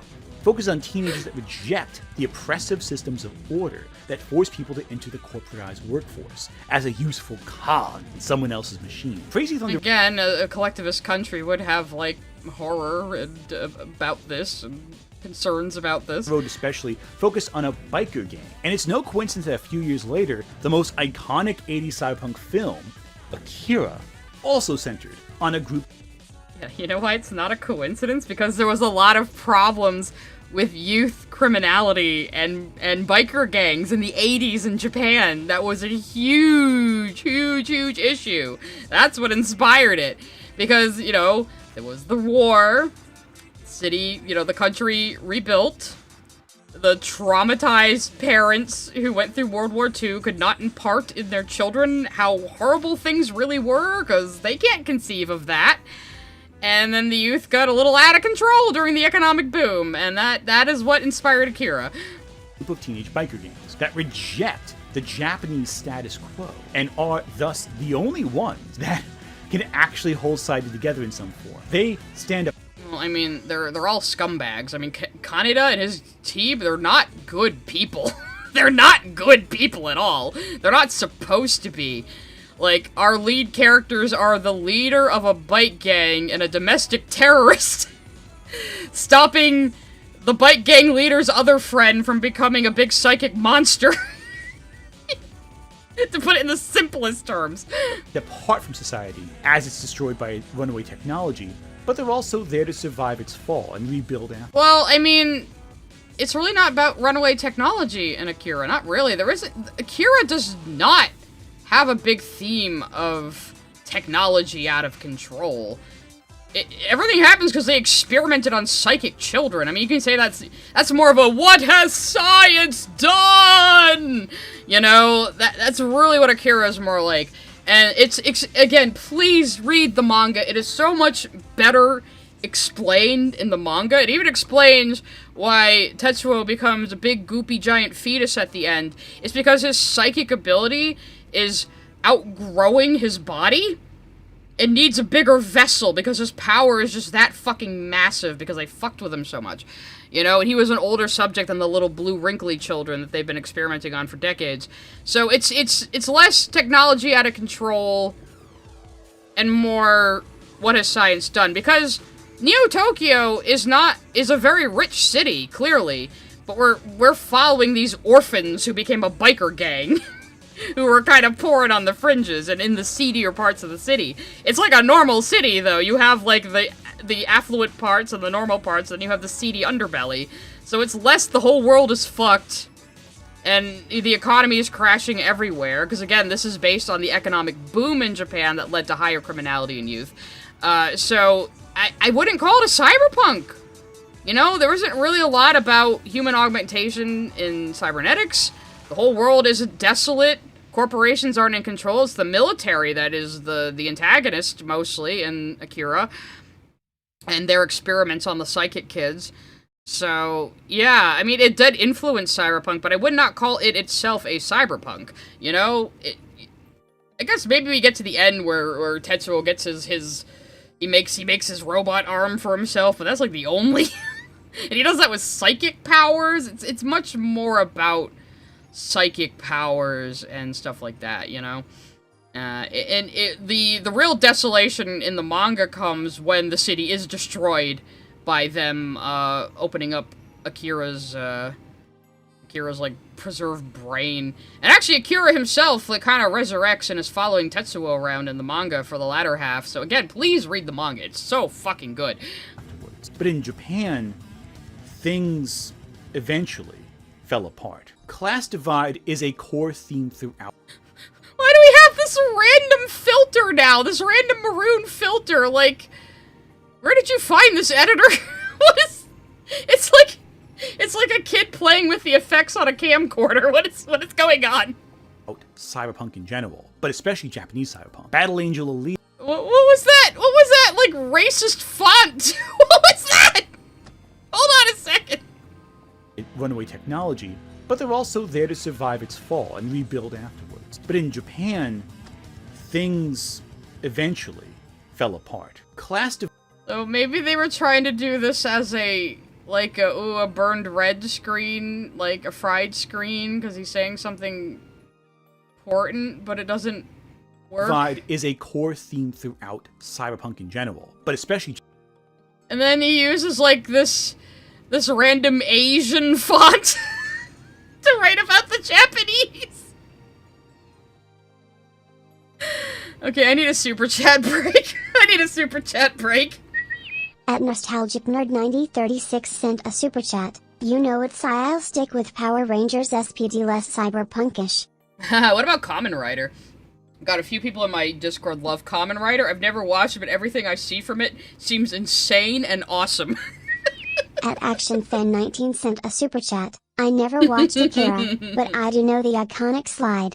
The movie is definitely worth watching. It is still a very impressive piece of animation. You have to remember this was made in the 80s. It's all cell-painted animation.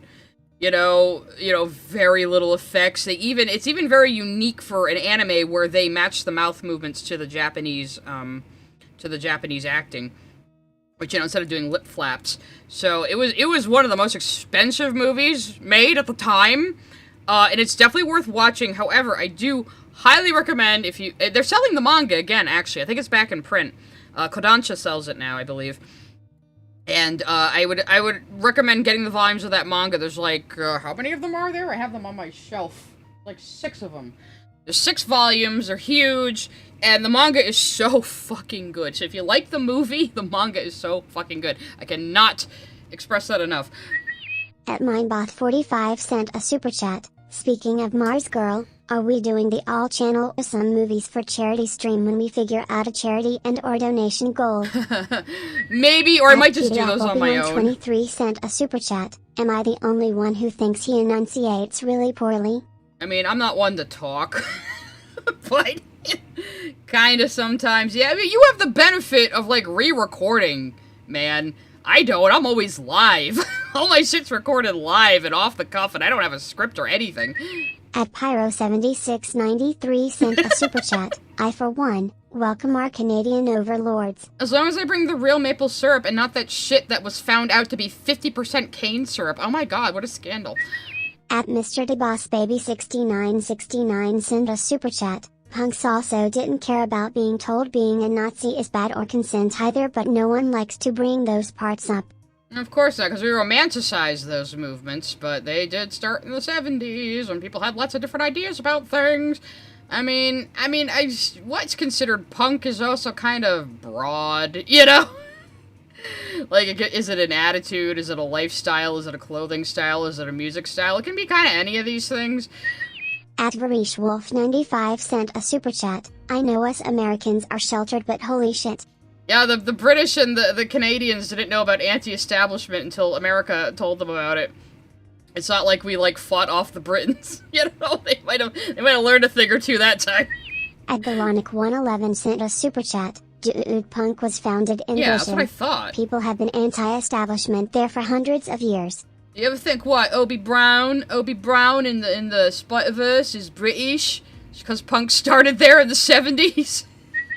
At Kendall_ sent a super chat. I'm anti-Canadian establishment because they want to air more Canadian TV shows and the ones I've seen are almost all ass. That might have been the UK. They need to pay for that. At Direwolf181 sent a super chat. We don't need the lecture, and when trans peoples are being attacked for existing and losers are trying to overturn SSM. We have enough without extra stuff. Yeah, but At he needs to tell you. 22 sent a super chat. I severely hope the racist Kane meme will never be taken seriously. It's too exaggerated to be serious. It's just turning anything into Kane's rant. I don't know, it just gets me. It's just so funny.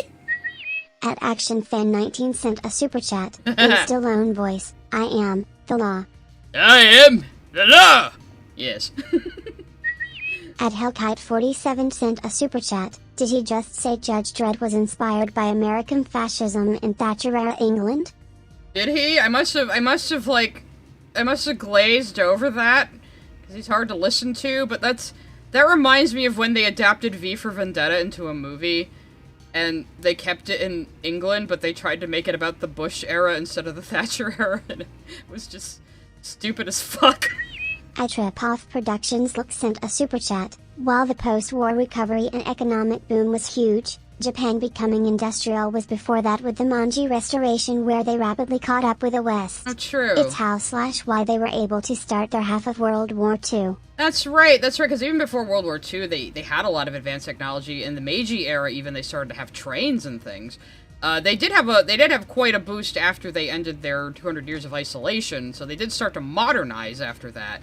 So yeah, acting like they only, God, it sounds like something my grandfather once said. My grandfather was a history teacher, but he was also a World War II vet. He was really old, okay?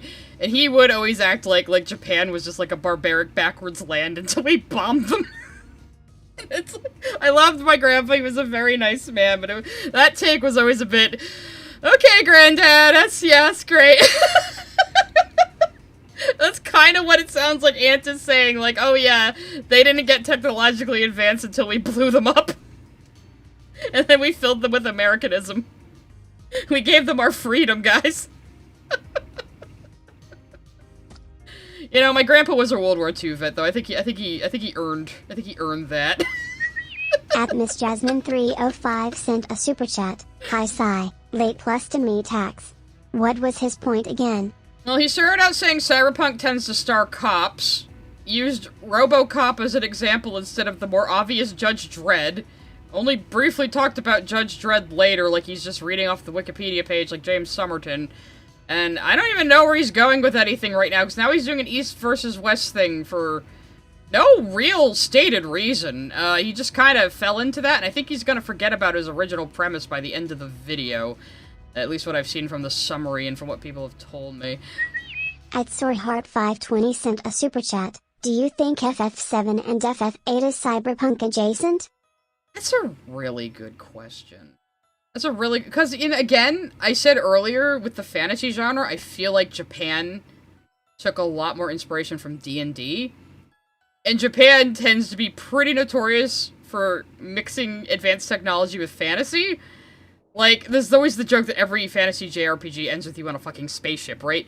But in, like, D&D and, like, the Ultima games especially, you could get, like, a spaceship in, like, the early shit, so, you know, I can't be that mad at them. I don't know what I would class, like, the more sci-fi, like, Final Fantasy games as, like, FF7, FF8, FF13, even 10 a little bit. I don't know what you'd call that as a genre, not necessarily cyberpunk. But it's kind of an interesting, anachronistic amalgamation of, like, magic and technology. I don't know exactly what you do call that. Diesel punk, yeah, FF7 especially, I would say diesel punk is a good sounding word for it, Garbo. I kind of know what you mean, you know? Because they were so kind of, especially in 7, they were still a little, like, low-tech in places, even though they had, like, higher tech in other places. Again, very unbalanced, very anachronistic, but anachronistic... I like anachronistic settings when they work, you know? And sometimes some of them just, they work even though they seem like they fucking shouldn't, you know? But they just do. I remember, like, the Dragon Half manga. They have, like, airplanes and stuff, even though it's a fantasy manga. That reminds me of a lot of, like, old, like, Breath of Fire games and Dragon Quest games and stuff, and it just seems to me like Japanese fantasy just tends to be like that, you know? So... At Plasmamu sent a super chat. Me and my brother and I agree that Judge Dredd is what would happen if judges got bored sitting in courts and dealt with problems themselves. I mean, that's kind of it. They're judge, jury, and executioner. That's the entire point, because everything's a mega city now and harder to control.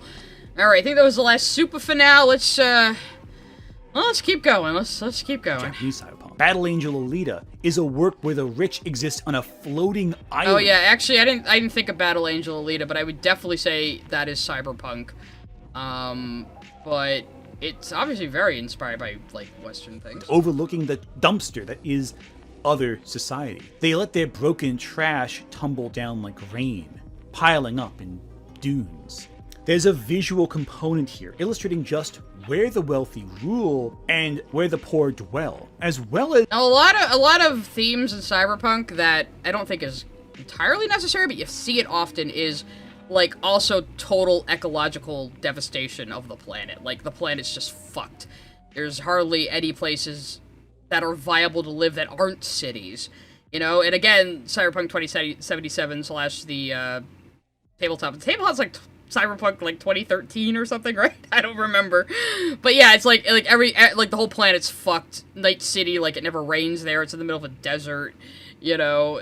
So... how Earth becomes literally a wasteland. As we crossed into the era of the Lost Generation, especially, works began to... I do remember in the 80s as a kid, they were telling us about how, oh, you know, if we don't do something about the pollution in 30 years, we're gonna have global warming, and then we just kind of didn't do anything about it, and now the exact problem they were telling me we were gonna have when I was 10 is happening. So... throughout the 80s and 90s, that was definitely a big point of conversation. Emphasize how advanced technological advancement tended to leave people in the dust. Akira does this by focusing entirely on biker gangs, on the normal people who are rejected by... Well, they're not normal people as a biker gang, for one thing. They're definitely not normal people. Also, you're forgetting Kay. She's not part of the biker gang. She's a domestic terrorist. They get involved with her and, Ryu? I think his name? Roy. They call him Roy, too. I think it's Ryu as well. It's been a little while. But yeah, Kay's a domestic terrorist. Kaneda's a bike gang leader, you know? But they do kind of have a weird allyship with the Colonel eventually. Biker gangs on the normal... But again, I'm thinking of the manga more so. ...who are rejected by this distant society. Similar again to Crazy Thunder Road. They're aimless. Schools are covered in filth, treated more like abusive systems that reshape you into perfect models. But at the same time... Does this look like a school that reshapes people into perfect models, Anthony? This is the delinquent school in Akira. This is specifically the school for delinquents, which Kaneda and his friends are. You know, Kaneda and Tetsuo grew up in the same orphanage, which is why they're friends. That's in the movie. So this is specifically the one for delinquents. So yes, it's about people who have been shoved to the fringes and have been given up on, obviously, because they have no funding here. But again, the whole world isn't like this in Akira. We're seeing the underbelly of Neo Tokyo. The rest of the city is more like modern Tokyo, you know? Like, yeah, it's a ghetto school. We're in the underbelly of the city. We're in the low-class urban areas. We're not seeing the glitzy, glamorous parts of the city. So in Akira, it's not like the whole world is fucked by economic and ecological devastation like you tend to get in a Cyberpunk. It's just these kids are living on the rough side. Something I don't think you'd know anything about. It feels like a giant dumpster. It's funny that keeps happening, isn't it? There's romanticism in these... And again, this isn't a normal school. This is specifically the school for delinquent kids. A giant dumpster. It's funny that keeps happening, isn't it? There's romanticism in these adolescents completely rejecting these systems of order in favor of just being themselves. Well, it's not... No, they're dumbasses. It's not in favor of being themselves. They're just scumbags who had no chance in the first place. These are all just ordinary kids who were born orphans, who were failed by the system, and are just living on the fringes. They're not like, oh yeah, we're doing this to stick it to the man and be ourselves. No, they have nothing else. They're poor people. Adolescents completely rejecting these systems of order in favor of just being themselves. These are not normal adolescents. They're delinquents. You know, they're in juvie, and like... See, again, I don't think he rewatched any of these movies to talk about them, so I'm in the clear. The world rots. And as those on top topple down eventually, by their own means, falling out. I mean, Kaneda is way more of a scumbag in the manga. He's way more of a scumbag in the manga. Like, there's a girl who works as the school nurse, and he's knocked her up, and she tries to tell him, and he just kind of brushes it off. And then I think she gets killed later when the building gets destroyed. He doesn't give a shit, you know? Control. In Bubblegum Crisis, the world is physically torn apart. Bubblegum Crisis. I don't think I would call that a cyberpunk. That's like a mecha show. Right? I don't know much about it. By an earthquake, resulting in physical damage to Tokyo that external... Like I've said, cyberpunk is a type of dystopian sci-fi. Not all dystopian sci-fi is cyberpunk. You know, that's what I'm arguing. Falling out of control. In Bubblegum Crisis, the world is physically torn apart by an earthquake, resulting in physical damage to Tokyo that externalizes the economic strains already in place. As a result, we witness the world about to collapse under its own pressure. Why are you smiling while you're saying, yeah, we witnessed the world about to collapse? Ha ha! What is this? Sure. A bubble about to pop. I wonder if that's intentional, that name change. We'll find out later. Might be something. I mean, oh, because Bubblegum Crisis, bubble about the pop, maybe? I mean, that's a phrase, but it's an English phrase, though. Would that be why the Japanese called it Bubblegum Crisis? I have no... I've heard that title a million times. I have no idea why it's called that. Is the economic strains already in place. As a result, we witness the world about to collapse under Mecha was singing, isn't that Macross? its own pressure. A bubble about to pop. I I wonder if that's intentional, that name change. We'll find out later. Might be something there. It also should be no surprise that the main character in Tetsuo the Iron Man is, by all intents and purposes, a normal salaryman, hiding a dark secret. One that... Okay, I don't know anything about Tetsuo the Iron Man, and I know this is like one of his favorite movies, so maybe he'll say something smart about it, but let's have a super chat break first. I'll see what he's saying about this movie I've never really seen. Tapas Productions sent a super chat. Be fair to Grandpa, they acted barbaric at the time. Yeah, there's sure a lot of war crimes Japan doesn't like you talking about, that's for sure. Galonic111 sent a super chat. And, do you think the disadvantaged chose to live the life they are forced to live? It's like, oh, those plucky poor people, they're just sticking it to the man by being poor. God, that sounds like fucking Hassan in Cuba. Saying, oh, even though the power's out, they're still partying. I guess this is, that island attitude. This fucking poverty tourism. Tapas Productions sent a super chat. He's conflating cyberpunk and post-apocalypse, treating the underclass punks like inheritors of the failed old world. That's not what these stories are. Not at all, not at all. And, I guess there is an apocalyptic element to some cyberpunk, given, again, there's usually ecological collapse along with economic collapse, and the planet's just kind of fucked. But it's not really like, oh, society has been completely wiped out and people are rebuilding. It's not that level of apocalypse either. But yeah, he seems to be kind of, conflating two. And like I said, dystopian sci-fi does not automatically mean cyberpunk. Yin125 sent a super chat, and has white privilege energy. I don't disagree. Yeah, Garble, he probably would think Fallout is cyberpunk, even though it's retro-futurism, Damney54 sent a super chat. A lot of protagonists in cyberpunk media are almost never normal people. Yeah, they're never normal people. They're often not even good people, They are our protagonists. Look at, again, I'm bringing up Cyberpunk Edgerunners because he's not going to. All the characters in that are not the best people. Really. They're not supposed to be. Dana_brain sent a super chat. I think he uses Cartoon Ink to get around copyright, but god is it awkward to go between webcam and Sona. Pick one. Usually it's when he's adding in things in editing, or after he recorded himself on video, I think, is when he uses the Sona. I'm not sure, but why did you have your Sona smiling gormlessly while you're talking about the world blowing up? ActionFan19 sent a super chat. The only Iron Man I know of is Tony Stark. I know that Tetsuo the Iron Man is what is it? It's a late 70s or an 80s movie in black and white about it's like cybernetic body horror kinda, like Soma, I guess. So let's just listen to him explain it. Out later. Might be something there. It also should be no surprise that the main character in Tetsuo the Iron Man is, by all intents and purposes, a normal salaryman, hiding a dark secret. One that it is manifested as, through the metaphor of the film, metal tearing his body apart from the inside out. Augmentations. He goes from a normal man with a wife to a giant phallus fused with a metal fetishist who wants to... How does he look like a phallus? What kind of phalluses have you seen? This one that got mangled in circumcision? What do you mean? But okay, that's kind of interesting. It's not even that he gets augmented though. It's a metaphor. He's got it's a metaphor for overwork. He's got all this scrap metal growing out of him. So it's not even really sci-fi. It is sci-fi because it's science that couldn't happen. But I wouldn't call it cyberpunk. I would call it more body horror, I suppose.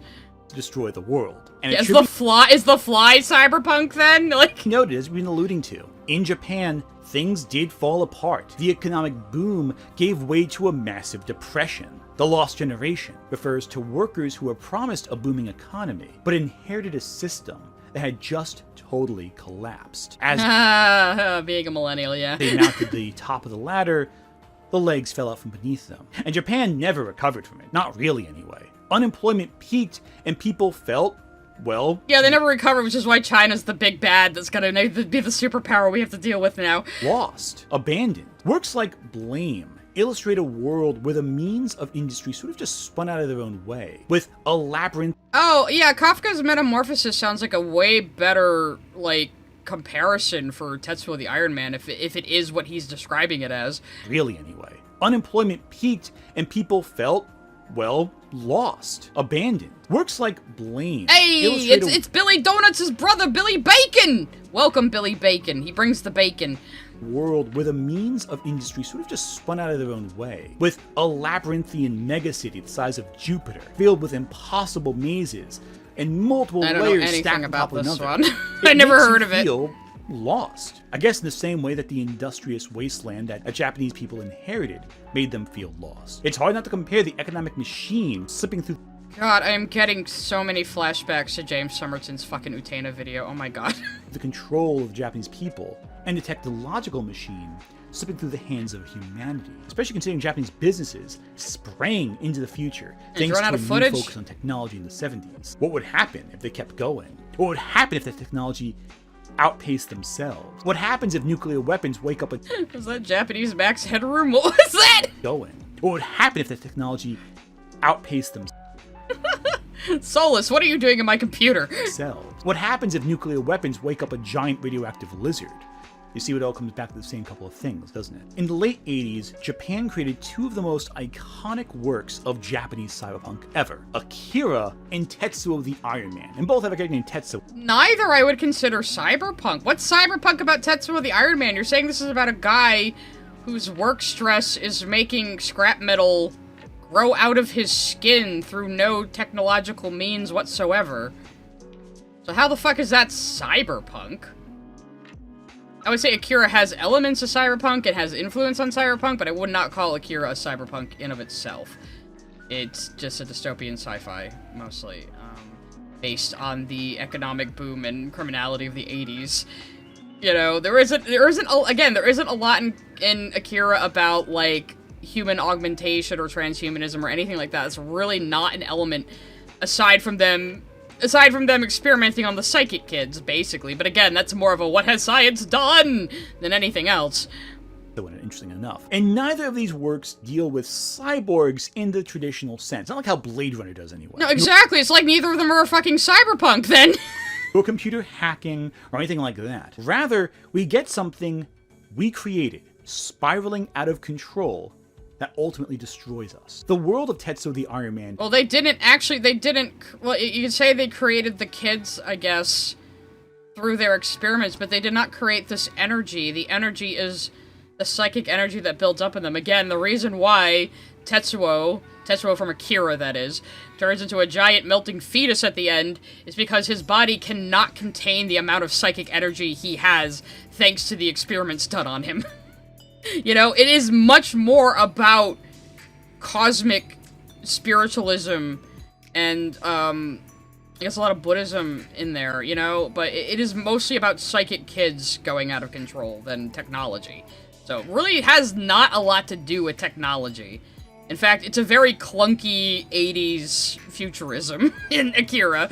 Control that ultimately destroys us. The world of Tetsuo the Iron Man has no law and order. The metal fetish... Yeah, you're right, Novrengard. Tetsuo the Iron Man sounds more like something like Eraserhead than a cyberpunk. I don't know where he's getting that it's cyberpunk. It doesn't... From the description he's given, it doesn't sound like it is. ...is just run over by the main couple's car, and no one cares. No one even notices he's dead. A woman is this half-molten metal creature that just chases the protagonist around a train station. What movie is this? And no main coupler. The metal fetishist is control. Oh, this is still Tetsuo the Iron Man. The world of Tetsuo the Iron Man has no law and order. The metal fetishist is just run over by the main couple's car, and no one cares. No one even notices he's dead. A woman is this half-molten metal creature that just chases the protagonist around a train station, and no one raises an eyebrow. It's like a weird... This sounds way more supernatural than anything. David Lynchian hellscape. A woman is... Well, yeah, David Lynchian. Again, this seems more like it's like a Eraserhead than a cyberpunk. It seems barely sci-fi at that. By mounting her husband's phallus drill, and no one cares. No one calls, the streets are empty. It's... Why do you have to keep making everything weirdly sexual? The weird world. People turn into metal, and no one raises an eyebrow. And it just ends... Okay, well, how is this a cyberpunk? This is body horror more than anything. You know? It's like not even necessarily about technology. It's just all this weird metal parts coming out of them. You know? Like, the technology is barely even involved here. Ends with two men merging into a... So are you trying to say that the world has no laws because these things happen in it? I don't think you're supposed to take it literally from the looks of it. It is supposed to be, again, Lynchian. It's supposed to be dreamlike. It's not like there's gotta be hard rules. What the fuck makes you think this is a cyberpunk? I don't understand. Brow. And it just ends with two men merging into a giant phallus tank, promising to ravage And again, you call this a phallus. What kind of phalluses have you been looking at? the Earth with metal until everyone is merged into their unified systems of machinery parts. How is this a cyberpunk? I don't get it. This is more like David Lynch body horror, right? And there's not a single cop in the city to stop them. This movie's amazing. I love this movie. It's so... There's no cops because it's an abstract work. Yeah? Again, he's trying to go pat me on the ass for being anti-cop, and he hasn't even said fuck ICE yet. He was so adamant that Emiru has to say fuck ICE, or she's pro-ICE, and he hasn't said it yet, even though he's had so many opportunities. I guess he just supports ICE, guys. Insane. Another similar film is 964 Pinocchio, a film about an android who was abandoned by its corporation, left sentient yet obsolete. A sex This also doesn't look like a cyberpunk. This looks like a quirky indie film. slave, unable to perform the task it was made for, that being prostitution. The film focuses on this machine's gradual... We're talking about a prostobot named Pinocchio, and you think this is somehow cyberpunk.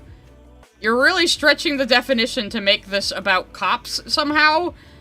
metamorphosis and assimilation with a human girl left without a home. Again, machines merging with flesh. That won't come up at all later, I'm sure. On the other hand, Akira centers on a group of punks who exist on the fringes of society. They're not punks. They're a gang. They're a literal gang. They're not good people.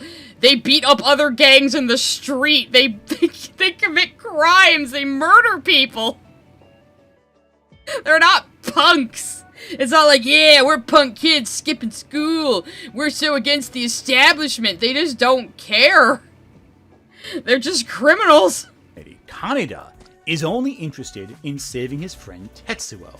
Of course he is, because all that matters is his gang of friends. Yeah, see what I mean? Kaneda isn't interested in politics. He's completely disinterested in becoming a functional member of society. Yeah, he's disinterested in most things that don't involve himself. Yeah, he's an idiot. He's a criminal. He's a murderer. He is not an aspirational person. Even in the canon of the movie and the manga, he's a dumbass. Is only interested in saving his friend Tetsuo. Again, see what I mean? Kaneda isn't interested in politics. He's completely disinterested in becoming a functional member of society. He doesn't care about that. He just wants to ride his bike and save his buddies. And that's it. And have a turf war with the clowns where they hit each other with metal pipes on moving vehicles. You know, remember that part? It was like the opening of the fucking movie. I guess you didn't rewatch it before making this video. I didn't even have to rewatch it to remember that. Remember basic details about the fucking story. You know, they literally have violent turf wars with other gangs. And there's more gangs than just the clowns in the manga as well. So, yeah. The characters are toys of the government that both wants to establish control and order, as well as experiment with technology. They're just a bunch of delinquents at the bottom of society that no one cares about, and in turn, they don't give a shit about society. They're not doing it out of any righteous cause. They're a bunch of dumbasses. They're a bunch of dumbass teenage boys with no direction in life. And no future. That's what Kaneda and his friends are. You know, and they're not good people. They really aren't.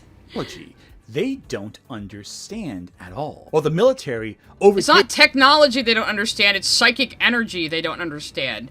This has barely anything to do with technology itself. It's the government at the end. It's pretty pointless. Things are already out of control. What are they in charge of? The dust? You know? Yeah, they have a fascist dictatorship now, but what do they really have control over? Nothing. How do they have a fascist dictatorship at the end of the movie? The whole city gets wiped away, for one thing. And the Colonel isn't the police, they're the military. So, not even the cops. The cops are mostly there as cannon fodder for Tetsuo. He mostly just murders cops. You think you would like that. It's mostly the military that's in charge of the Psychic Kid experiments. And it isn't about technology going out of control. It's about fucking with metaphysical things that humans don't and weren't meant to understand. I mean, they even have that whole talk about the fucking psychic powers being like amoebas. Remember that? That was not in the manga, by the way! A dead, empty city. All as Tetsuo is transformed by the government's technology. He assimilates with Akira. He isn't transformed by the government's technology. Again, I will give you that it is very unclear in the movie, but what is happening is his psychic powers are growing too large for his body to contain them. So his body starts to grow and starts to suck up matter around it in order to become bigger, to contain his power. At this point, he stopped taking the medicine that curbs his power. He was being made to take pills in order to curb his power to prevent something exactly like this from happening. Again, he's an out-of-control, stupid teenage boy who is now having a power trip because he can just murder anybody he wants, and now he's the one on top, unlike Kaneda, whose shadow he's been in forever. You know, so that's really it. It's not the technology at all. It's the psychic powers growing too large for his body. That is what's happening. That's why he turns into a big droopy fetus. And becomes a god of a new universe. Again, the concept of tooth. No. No. That's not what happens at all. Like, he kind of ascends to the flow of energy through the universe, which again is something they talk about in the manga and kind of leave out of the movie, and the movie's ending is a little confusing. The manga actually ends with Kaneda and Kei and friends just riding off on their bikes. That's how the manga ends. So again, highly recommend the manga. Very highly recommend the manga if you want the complete story. But he's not even right here. It's not the technology that does this to him. It's his own psychic powers and not taking his fucking medicine. This is what happens when you don't take your meds, kids. And in the manga, he actually takes over the clown gang at one point, and he's forcing them to, like, make drugs for him to suppress his powers, because he's getting terrible migraines and like, having horrible withdrawals. His technology. He assimilates with Akira and becomes a god of a new universe. Again, the concept of tooth. That is really not what happens at the end of the movie. I'm not sure exactly what happens, but yeah, you get the zoom into space and you hear, "I am Tetsuo." But again, like, plot-wise, the Akira movie is a little lackluster, but it's still an incredible movie with incredible animation. Things using is a reoccurring pattern here. I wonder why that might be. The only presence of cops in Akira are the riot crews that try to quell protests again. Yeah, the riot crews that are just cannon fodder for the fucking heroes. They really don't matter. Against the corrupt government. But the government also has ties to the protests. So again, it's a corruption thing. It's all well, that one guy does. The one guy who looks like a rat. Against the corrupt government. He looks like a rat because he's the fucking government rat who is trying to, look out for his own interests. It's not the entire government. I mean, well, yeah, sure, the government is pretty corrupt in Akira, but we're focusing on this one guy who is, the rattiest of rats. And, I think he has some deal with the Colonel that I don't quite fucking remember. There's a reason why the Colonel's kind of stuck with him. Has ties to the protests. So again, it's a corruption thing. It's all a giant Game of Thrones, and ultimately the throne burns at the end. So there you go. It's not really, no. Again, you got the government people, you got the military, you got the biker gangs, and you have Kei and Roy and their people who are domestic terrorists. These are the people we're focusing on in Akira. But that's true for a lot of Japanese cyberpunk stories, isn't it? For example, let's look at some more anime. Bubblegum Crisis, Dirty Pair, and others focus on vigilance. And others, because everything you mentioned is not a cyberpunk. This is a fucking, like, mecha police show. Vigilantes who work outside the law, working with cyberpunk police systems. Vigilantes, so it's more like Sentai, then. They're more like superheroes.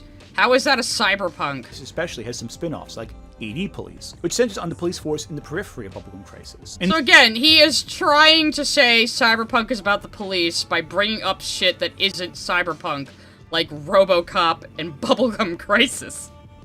And Dirty Pair! How is Dirty Pair Cyberpunk? You just flashbanged us with this one and didn't say anything about it. And others that are nothing like this genre, but I'm trying to make this weird point about Cyberpunk being pro-cop or focusing on cops. I don't even know what he's trying to say anymore. in this world, a great earthquake, as I said before, has split Japan into two separate halves. Each half diverges from the other economically. Meanwhile, there's American imperialism, wealth It feels like this is more based on the Berlin Wall than anything. disparity, corporate interference, most notably the creation of the boomers. Not that kind of boomer. Cyborgs akin to Blade Runner's replicants, mixed with Terrier aesthetics, I guess. While the AD Police are dispatched to stop boomers, the original series follows a mercenary group known as the Night Sabers. And all the members are women who don cybernetic exoskeletons that grant them superior abilities. And they kind of They're all women, so you can pick your favorite waifu. I mean, Japan is not as feminist and pro-gay as you think it is, Ant. And yes,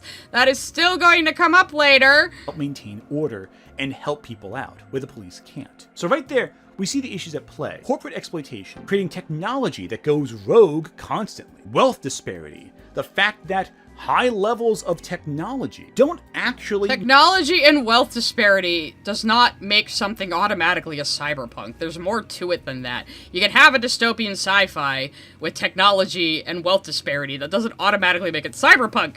It makes it a dystopian sci-fi. make things better. High tech, low life. Why are you green now? But yeah, it's like a mecha sentai. That's what it looks like. What is with these filters, editor? I'm so... What are you trying to convey with these? I'm mystified by this decision. Life. Horrors of cyberpunk, as William Gibson put it. When asked why they chose the title What the fuck was that cut about? What was...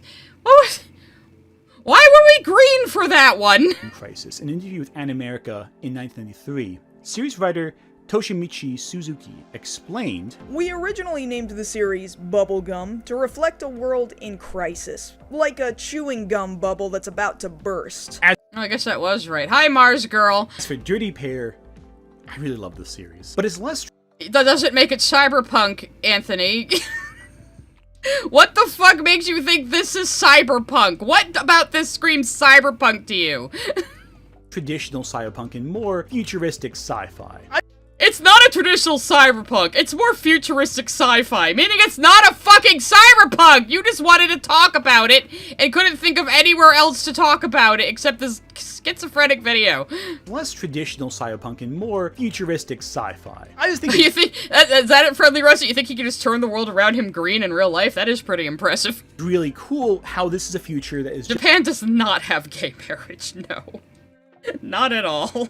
just so exciting, and apparently has trans rights in it, so, you know, go that. Point is, Oh, that's why you wanted to talk about it. There's a trans character in this, so even though it's not cyberpunk, I'm just gonna talk about it because I couldn't write an entire script about Dirty Pair for some reason. Dirty Pair is a fantastic series. However, despite its goofier style, they are undoubtedly elements of Japanese cyberpunk woven throughout the series. The titular Dirty Pair... What, because there's, like, fascist cops? Like, is that the only reason? I'm sorry, the Lovely Angels, as they could be called, are part of the World Wellness Works Association, or 3WA. It's a private organization. Why the fuck didn't you just make... This is what I'm saying, where his videos don't need to be 30 minutes long, and he's got like 3 different topics in it. He could have made 3 different videos. Why didn't you just make a video about Bubblegum Crisis, or Dirty Pair, rather? Why didn't you just make a video about Dirty Pair if you want to talk about it? This has nothing to do with Cyberpunk. It has nothing to do with, like, Cyberpunk being pro-cop or whatever the fuck you're trying to say. That solves planet-sized problems. In the first episode, a rogue computer system that operates an entire space colony of 5 million people rebels against its human overlords after discovering a kill switch that can disengage the system. The Dirty Pair Okay, so it's just sci-fi with an evil AI. That so is 2001: A Space Odyssey cyberpunk? Is Terminator cyberpunk? Like, how far are you gonna stretch this definition to make this point that you haven't really arrived at yet? solve this problem by turning off the computer. But, you know, doing nothing serious, they just warp an entire spaceship inside its hard drive. It's not graceful, but it does, you know, it gets the job done. And it does deal with the fear of technology. What? How is this relevant to the topic? Aren't cops, but they do investigate crimes. So the cops you're talking about aren't even cops. What relevance does this have to your fucking video? What relevance does it have to do Cyberpunk be pro-cop? What does this have to do with that, or anything? Including companies sending... After this section, I'm taking super chats again. I can't... Is Digital Circus Cyberpunk? I almost made the thumbnail him as the guy with the butterfly saying, "Is this a pigeon?" Like, is this Cyberpunk? That's what this video is. Terrorists to sabotage one another. Again, many of the problems that the lovely angels face are due entirely to corporate malice. Or hey, who cares? It doesn't have anything to do with your stated topic. As cops, essentially, outside the law. But the cops that are there aren't suited or equipped to handle these issues. While I love both of these shows, Dirty Pair and the Night Sabers are, in effect, paramilitary groups. Why didn't you just make a video about Bubblegum Crisis and Dirty Pair and, like, their similarities or something? Why is this crammed into the middle of your video about do Cyberpunk be pro-cop? Again, you had, like, 3 different topics you could make full-ass videos out of here that could have been, like, 20 minutes. What are you doing? That work outside the law to maintain order, because the police aren't equipped enough. They're insufficient. They do what the cops can't. It is like can't. Sentai. Not necessarily because the cops are corrupt or abuse their power. They're totally Sentai costumes, come on! But because they aren't willing to do what's necessary to maintain order, or aren't equipped enough to maintain order. Like, say, drop a spaceship inside of a computer in space, you know? Of course, the work that I basically made this video to discuss is Ghost in the Shell. Why don't you just discuss like the other anime? Why don't you just discuss Ghost in the Shell then? So I'm gonna pause there to take supers, and then we're gonna get into like some of the dumbest shit he says in this video. So buckle up. At Super Easy Walker sent a super chat. You know there is a cartoon where Sherlock Holmes goes into a cyberpunk future with Dr. Watson as a cyborg. That sounds At awesome. Thelonic 111 sent a super chat. Blame is sci-fi, but it is definitely not cyberpunk. The fuck can't. Did you read it? Hey, like, does he even know what Cyberpunk is? I saw him, like, give a pretty accurate description on Blue Sky, but he could have just copied that from Wikipedia. At Hespionata5011 sent a super chat. Genocyber is much more cyberpunk. So there are a lot of anime that he hasn't mentioned. At EdStevens5542 sent a super chat. Sounds more Prefect Blue more than anything. Like, we're talking about Iron Man, maybe? At Oblivion Blade TT sent a super chat, debating bringing back the J Silverhand bit back, but I feel I missed a lot. I'll play it by ear. I was asking for that earlier. I was like, where is my Johnny Silverhand is still waiting for Yandere Simulator super chats? We need it. At Dana_Brain sent a super chat. Wait. I got it. He has different neon filters, Gus. He's pretending to be cyberpunk. Is that really what they're... That didn't come across if that's what the editor was trying to do. I'm sorry. At Tripoff Productions Look sent a super chat. Don't call this video schizophrenic. Actual schizos are far more coherent. You're right. That was insensitive of me, yeah. At Nakulo sent a super chat. Imagine making a Cops in Cyberpunk video and only mention Dread briefly. I know! He goes on and on about RoboCop, and it's like, why aren't you just talking about Judge Dredd if that's the point you want to make? What are you doing? Anyway, we're gonna talk about Ghost in the Shell now, and it's gonna be painful. Get ready, guys. There's a certain section I have been informed of that Ant said he saw my stooges taking clips of, but I don't think he understands what I'm gonna say about it. Of course, the work that I basically made this video to discuss is Ghost in the Shell. Starting as a manga by Shiro Masamune, before being famously adapted by Mamoru Oshii in 1995. And what's that manga called? Kokaku Kidotai, which means Mobile Armored Riot Police. That is actually the title of the manga that Ghost in the Shell is based on. The film has very little to do with the goofy-ass manga it came from, which is something more like Bubblegum Crisis or Dirty Pair. Absolutely. So, You could have mentioned that with your whole police theme here, that the original title of the manga is Mobile Armored Riot Police, but missed opportunity because I guess you didn't know that. 5, as well as the Standalone Complex series, and there was another prequel set. Standalone Complex is actually quite good. I enjoy Standalone Complex. It's not as deep as the film. Standalone Complex is more like a sci-fi police procedural, but I like it because most of it's about how technology will create brand new crimes. You know, it's fun. I don't know. I like it. Of OVAs. And, there are a lot of adaptations of Ghost in the Shell, including that one movie with Scarlett Johansson where she plays a Japanese woman. That we don't talk about. That was a thing that exists. But let's limit our focus a little bit on here and focus primarily on the original manga and its initial film. Though Standalone Complex also... I think Appleseed did come before Ghost in the Shell. I remember back in the day, I would always hear them talked about in tandem. Like, Appleseed would always be mentioned with Ghost in the Shell, but I don't think I knew anything about it at the time. I still really don't. Ghost in the Shell is the one I know. Also has a lot of these themes apparent in it as well. Ghost in the Shell focuses on Section 9, a special police organization focused on advanced cybercrime. In this future, which is now, I think, close to the present than ever before, all parts of the body... You think we're close to this? Really? ...body can become cybernetic, right down to your brains. So people can hack a person's brain and rewrite their entire personality and their eyeballs and everything else. The soul is now a digitized component known only as a ghost. And Motoko... Well, I don't think people consider the ghost to be a digitized soul. That's like the ghost is the only thing they can be sure is still a human part of them. It's the ship of Theseus. If you replace every single part of your flesh with cybernetics, how do you define yourself as human still?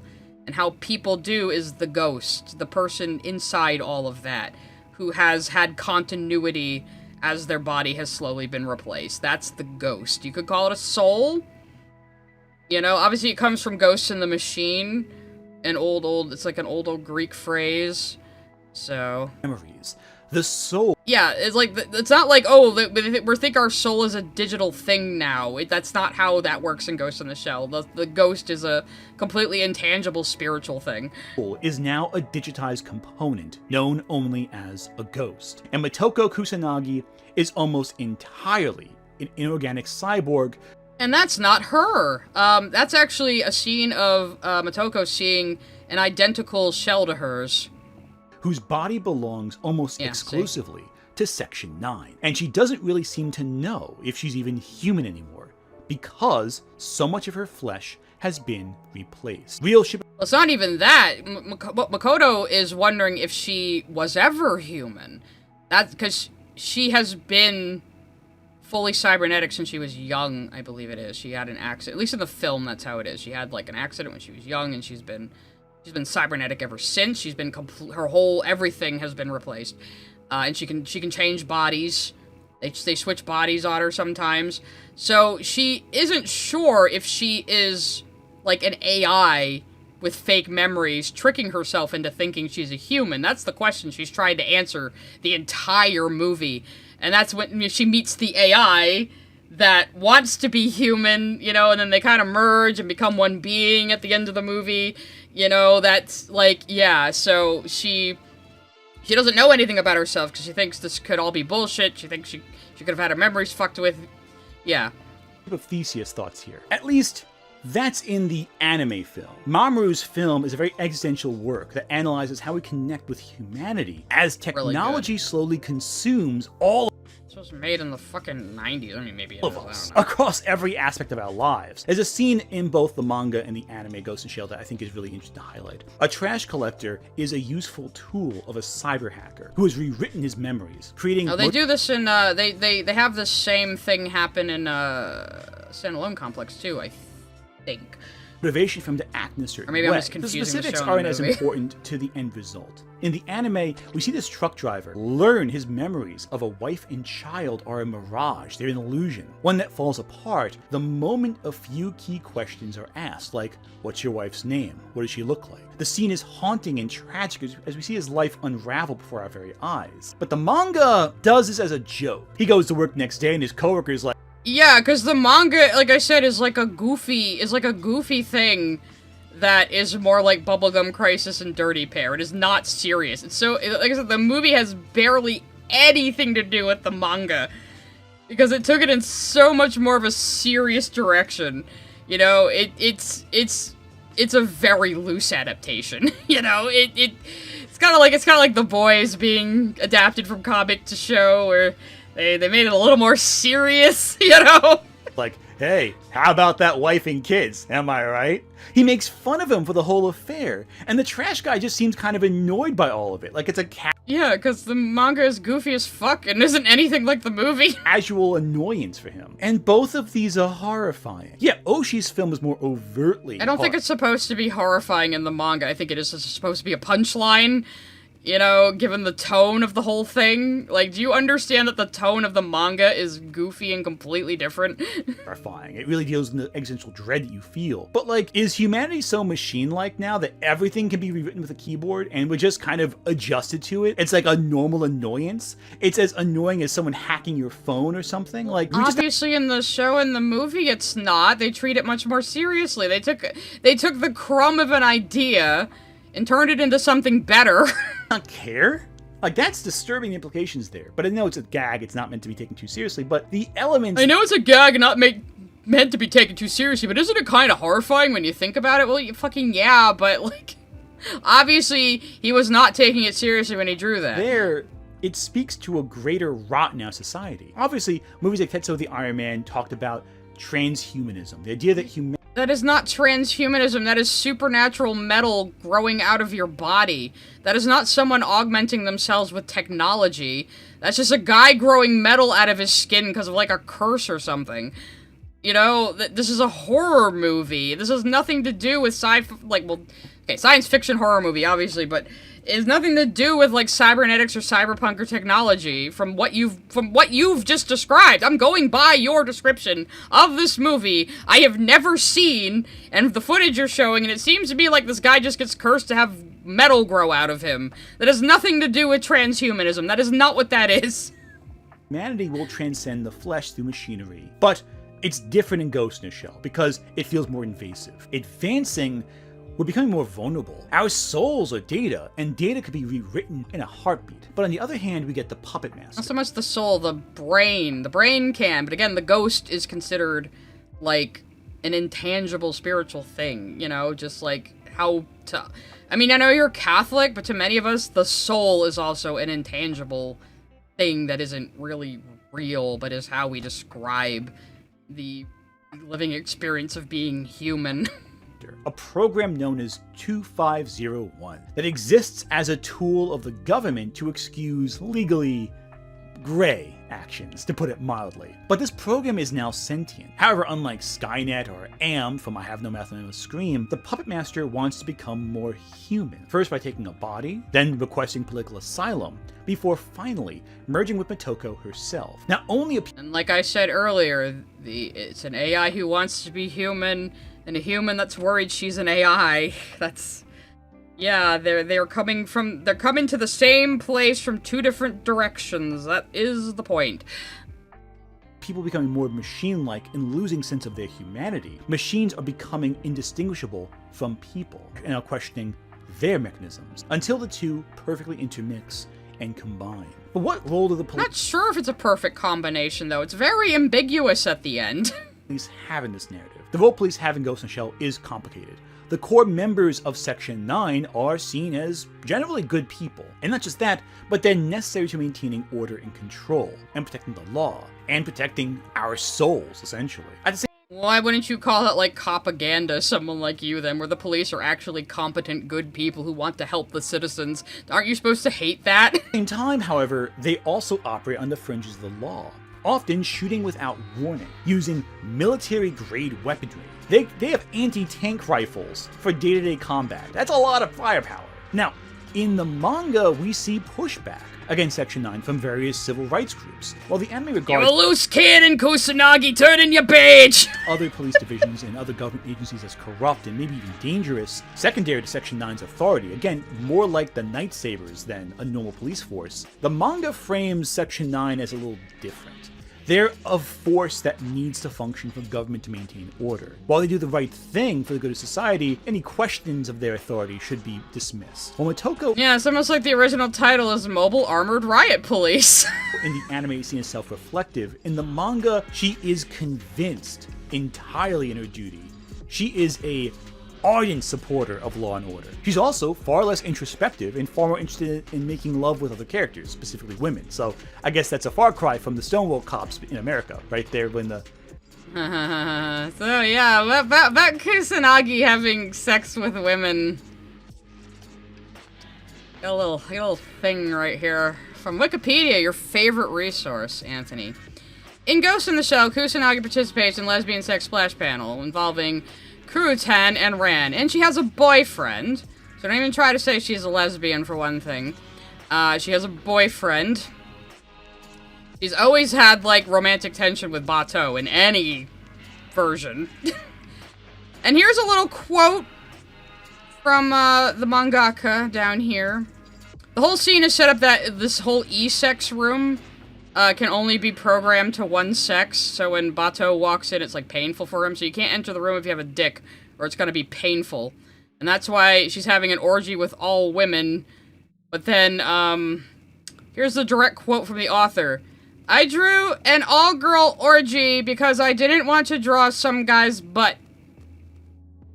So basically, the only reason she has a lesbian sex scene is because the horny mangaka thought that drawing men in that scene would be gay. So really not the representation you think it is. And that is embarrassing. You're talking about a heterosexual man fetishizing lesbians. And acting like it's some kind of positive good thing and some kind of representation. And really he was like, nah, I drew a lesbian sex scene, because if I drew guys, that would be gay, brah. Like, that was literally his logic. That was literally his fucking logic. I'm telling you, the Ghost in the Shell manga is completely unserious. They put the title Ghost in the Shell on it now, after the movie, but I do remember there were early issues of the manga called Mobile Armored Riot Police. I remember this. Distinctly. Seeing it in stores. You know? Before they started branding it for the movie.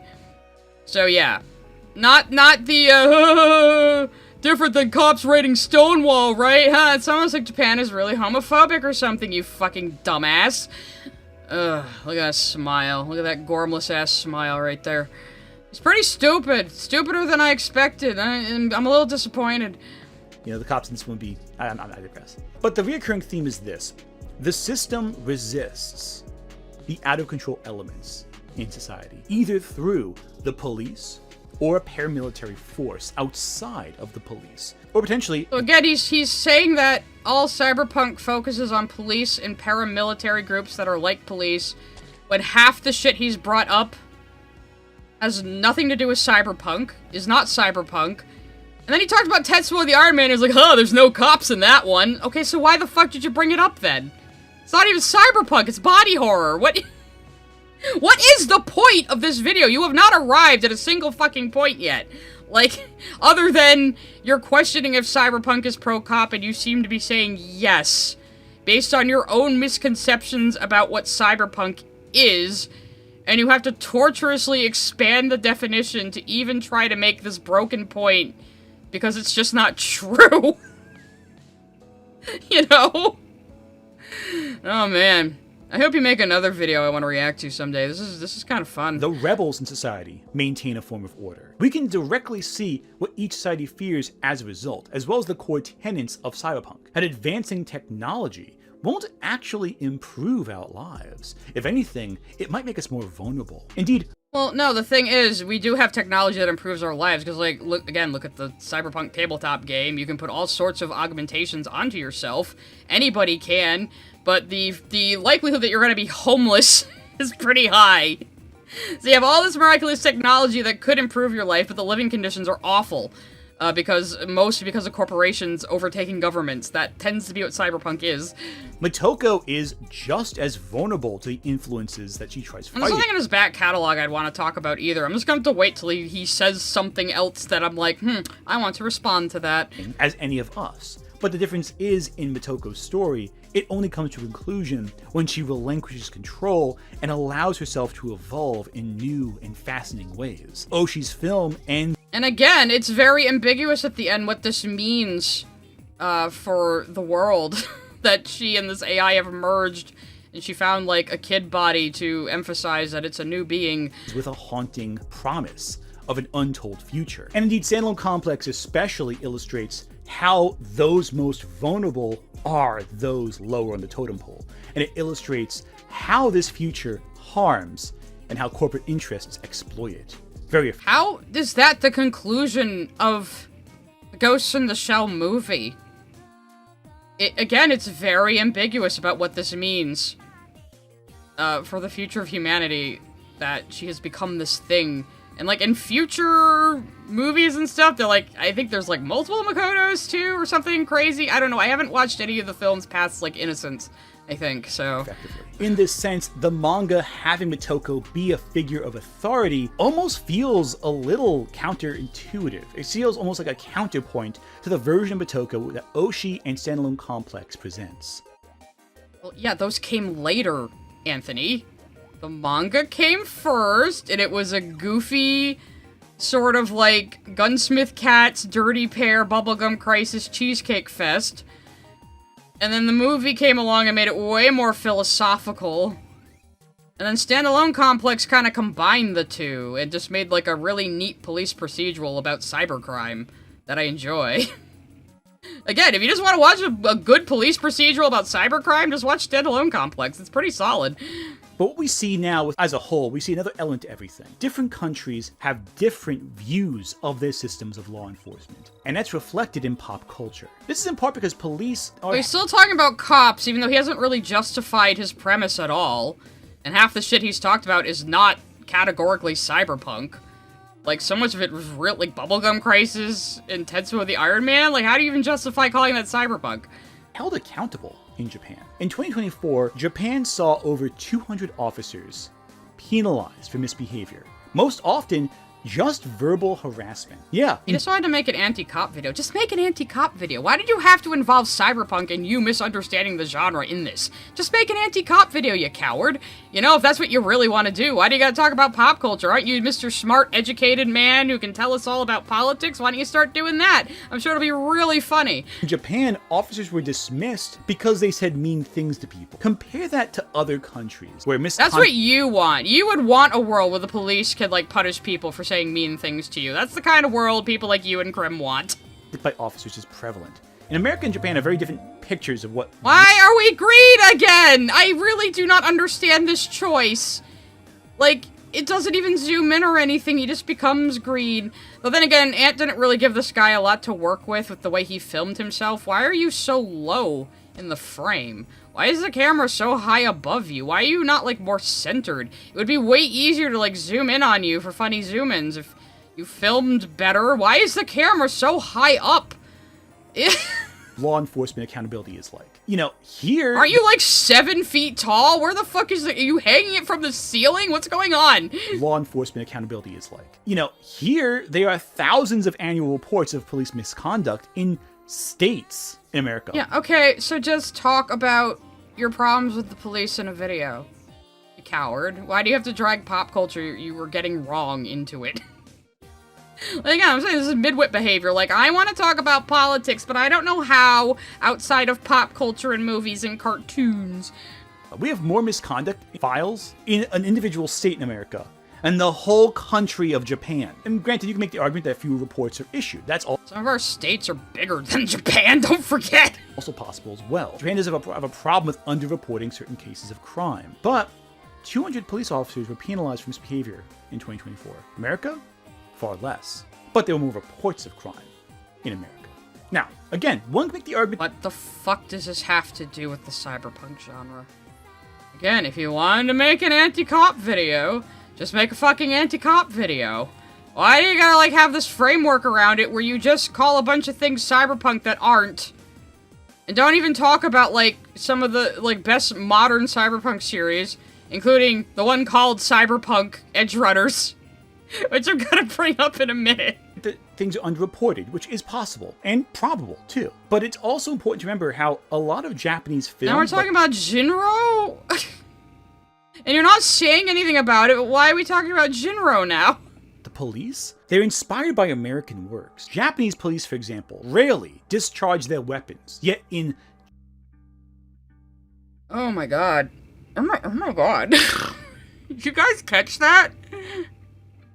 Remember how a lot of Japanese films about the police, they're inspired by American works. Japanese police, for example, rarely discharge...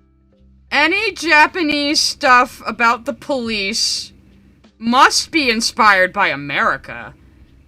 Because their police are better than America's and are held more accountable.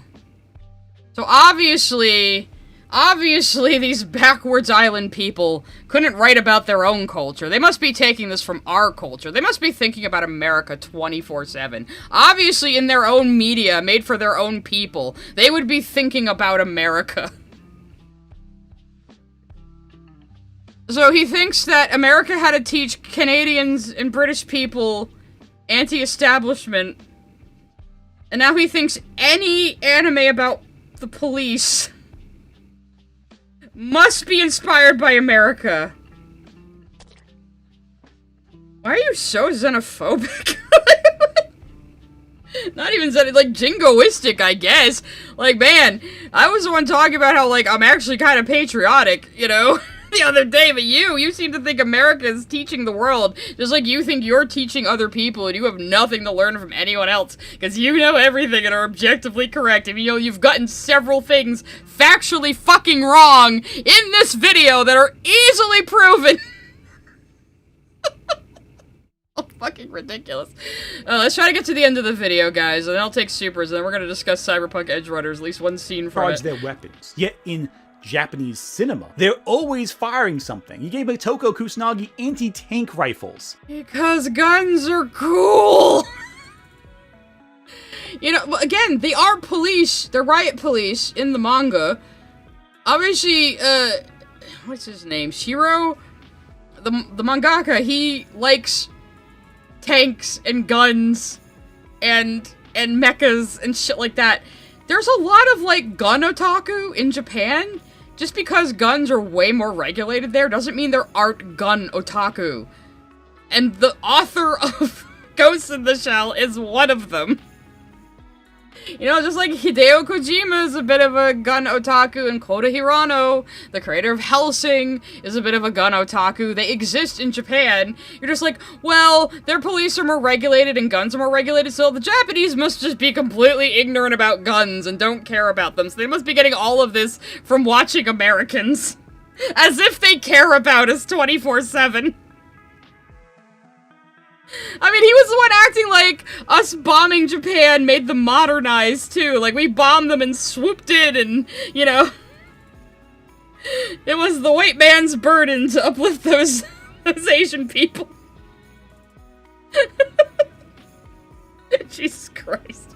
You know? So why do we constantly see Japanese police officers bringing guns and tanks in cyberpunk media? Well, it's because they're depicting a future that's influenced by America. Don't forget. What is that clip from? I'm sure that's a joke.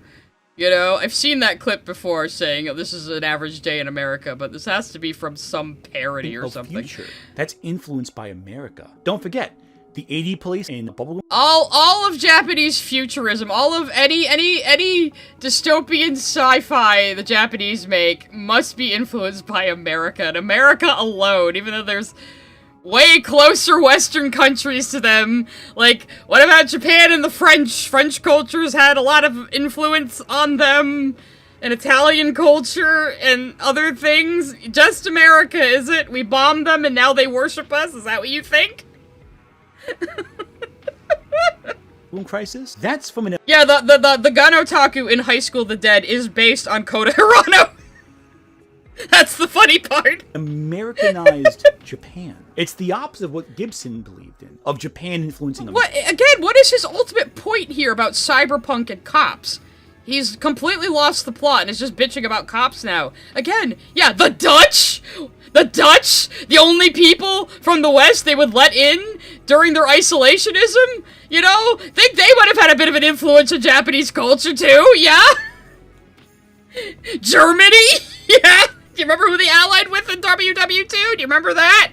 America. Bubblegum Crisis is the inverse of that. Look, when Gibson looked across the sea in Japan, he took Japanese culture into his world. But they were superficial elements like throwing stars and street samurai. Not the... That's not Japanese culture. That's just that shit being popular at the time.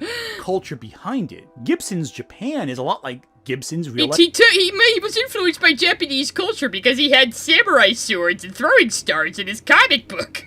Okay. Of Canada. But now we're seeing Japan do that with America. Yes, please, white man. Tell us what influences the Japanese. Taking American aesthetics and incorporating it into their works. And we're American aesthetics, as if they don't have, like, similar police uniforms. Do you think, like, the police in Japan dress like samurai or something? Seeing it through the glass star. There's only like a minute left, guys. I think we can make it. Barclay. We're seeing the failures of American colonialism through the eyes of Japanese storytelling. And I think even the ones that take place in fucking Japan. Also, doesn't Ghost in the Shell take place in, like, Hong Kong or something? Hang on a second, let me look that up. Where does Ghost in the Shell take place? Newport City, Nihama, a fictional Japanese metropolis, okay. Heavily modeled after Hong Kong in the film. That's where I got it confused. That's where I got it twisted. I think the fact that it's so engaging to both audiences and celebrated by both audiences should give you pause. It's almost like we had a similar economic trajectory as Japan in the 80s, and that's kind of why this stuff had influence. To consider the implications of that. Are institutions of fiction, much like technology, slipping outside of control? And if so, will it rear its head like a giant radioactive kaiju that destroys us, or can we learn to relinquish control and blend to overcome? The transition... Now you're talking about kaiju. You're not even talking about cyberpunk anymore. What point did you make about cyberpunk and cops? You're acting like you're concluding this video when you never actually discussed your premise. That's some lily-ass behavior right there. And from one stage of humanity, one stage of human culture, to something terrible, terrifying, because of its unexpected, unpredictable nature. What is with the fucking filters? So at the very end we had Godzilla and whatever the fuck that movie is with the people with the things on their heads. I don't even know what that is. I can't even tell you if that's cyberpunk or not because I don't know what I'm looking at. Is this Star Trek? I don't know what this is. One stage of human culture to something terrible, terrifying, because of its unexpected, unpredictable nature. I like how he acted like he made some kind of concluding point there. He didn't say anything. No wonder you and Pink King get along. You just say nothing. Throughout an entire video, you just talk shit. And act like you made a point. What point did you make about... Is Cyberpunk pro-cop or not? I don't even know. What was your ultimate conclusion on that? You completely lost the point you were making at some point in here. I don't even know where. It was very gradual, but... What do we have at the end here? Some lo-fi beats with his fursona. That's a good sign. It's a good sign. It's a good thing to have your fursona at the end of your video with an ad break that has sex toys and dogs involved with each other. That's good. Is that it? Is that it? Do you not have an ending screen? Did you forget to put your ending screen in, you dumbass? Okay, I think we're done. I think we're done. I'm gonna find a funny ant face to leave it on. Sent a super chat. Fuck this noise. I'm getting pizza. Oh, pizza sounds good right about now. No, I can't really eat it much anymore. At Plasmamu sent a super chat. Batman Beyond and Superman Unlimited would technically be cyberpunk related. The Mighty Ducks show. High Five Rush? At Miss Jasmine 305 sent a super chat. I know it's a gag and not meant to be taken too seriously. says the man that just took it too seriously. I know, he takes bombing emoji. What is that? How At do you Danny do that? _Strava send a super chat. Just got here, missed a lot. What craziness is he up to now? Oh no, he just made this weird video on Cyberpunk and acted like the lesbian orgy in the original Ghost in the Shell manga was like representation or something and not the author just being horny and not wanting to draw man-ass. And he just made a lot of bad points and called a lot of things Cyberpunk that are absolutely not, and then failed to actually answer his own premise at the end. Like, what was the point of any of this? Yeah, and he said some things that sounded awfully similar to Summerton, and it was like, ugh, I'm getting douche chills from the past. At Oblivion Blade TT sent a super chat. Scanner hustles are the police paying to not to do their job. And the river quest is undermining due process. What the heck? Oh, that's the quest from Cyberpunk 2077. Again, I have not played them, but yeah, 2 side quests where you can assist the cops. And one of them is fucking them over, and he's like, see? That means Cyberpunk is pro-cop. Unless, I don't even know if that was his conclusion, because he didn't actually conclude his initial premise of whether Cyberpunk is pro-cop inherently. Tapas Productions sent a super chat. Cops have military weapons, yeah dude. Everybody has robot bodies. You need more firepower for that. It's not being used to mow down flesh folks. True, it's like, yeah, she has an anti-tank gun because she has to fight like Atom Smasher or whoever, you know? At Calisauron sent a super chat. He's one of the Japan worship weeboos, isn't he? I don't know, because he seems to be the opposite. Where he thinks, like, America taught Japan everything it knows. At Hikaru9624 sent a super chat. This video could be described as meandering. It sure could. And yes, Miss Jasmine, it seems like this was just an excuse for a Cops Bad video, which... If you want to make a Cops Bad video, just make a Cops Bad video. Why do you gotta have all this bullshit of misunderstanding media around it, alright? Just nut up and make political videos. That's what you want to do. You won't because you'll be bad at it and you don't know what you're talking about, but okay. At Shock Jumping Wallace 6744 sent a super chat. Bruh. Bruh. A pacemaker technically... No, you know, you don't even need a pacemaker to be a cyborg. Think about this, Hikaru. We're all carrying around cell phones. Cell phones augment us. We have, like, all of the world's knowledge in our pocket, on us at all times. Technically, being a cell phone owner makes you a cyborg. At Super Easy Walker sent a super chat. You in his Tim Burton video, he has 19 voice read in a 50 minutes video. Oh, Jesus Christ. That would be At annoying. Mr. DeBoss Baby 6969 sent a super chat. Anti-tank rifle. And that is a submachine gun. One fires a big bullet, the other fire a small one. To be fair, I couldn't call him out on that because I know jack shit about guns. I've never even handled one. I don't think I've ever even seen a real one in real life. At Oblivion Blade TT sent a super chat. J Silverhand, V, you need to get empowered with a Mr. Stud right now. And double check on those locals. Please V, it's the only joy I have left. V. Ah, the Johnny Silverhand super chats are back. I'm so happy. Tapas Productions sent a super chat. Japanese cops shooting is rare IRL. Why Japanese cops fire gun in movie? Maybe because movies have high-stakes conflict where IRL doesn't? Yeah, I mean, cops can carry guns in Japan. It's just guns themselves are very regulated. At CutieAppleby123 sent a super chat. Mark my words. Ant and Krim will crash out over this stream. Let them. Let them. And then they'll crash out at each other eventually, because there's no way their narcissism won't cause sparks eventually. At Danny_Strava sent a super chat. Has Ant always been this bad? Yes. Yes, he has. Yes, yes. A lot of the times I was being encouraging. I mean, I've enjoyed some of his streams and videos, but yeah, they've always been like this. At Super Easy Walker sent a super chat. Clearly Lork must have hacked his brain at some point like in Ghost in the Shell. No, unfortunately I think he's just always been this way. He had a lot of infamy even before I encountered him.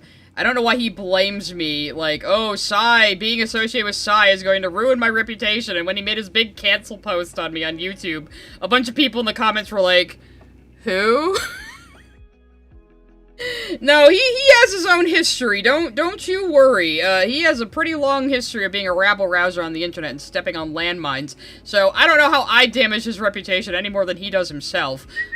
At Oblivion Blade TT sent a super chat. Oh, that's embarrassing. For some reason I was started an hour ago. Sorry for some weird supers. Oh, that's okay. I think I pieced together what you were talking about, so. At Oblivion Blade TT sent a super chat. Probably not a good thing I couldn't tell how behind I was, huh? No. Yeah. Didn't matter, I guess. It's all the same. Anyway, so, I just wanted to show this one scene from Cyberpunk Edgerunners, like, the one thing he could have talked about that he didn't, as, like, a very modern example of Cyberpunk. It's an anime, and this would have been perfect for your fucking West versus East theme. Now, see, you could have made West versus East Cyberpunk. That would have been a good video. You could have made just a video on Dirty Pear and Bubblegum Crisis and that genre of anime. That would have been a good idea. What the fuck was this Is Cyberpunk Pro Cop, and then you don't even answer the fucking question?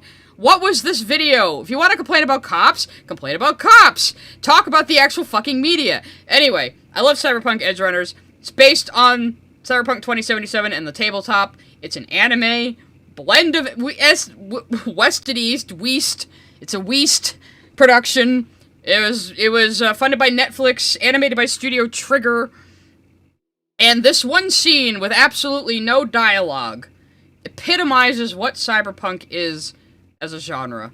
And we're just gonna play it. I'm pretty sure the music is safe. It won't get me demonetized. If not, I'll fight it. But we're just gonna watch this all through and then talk about it.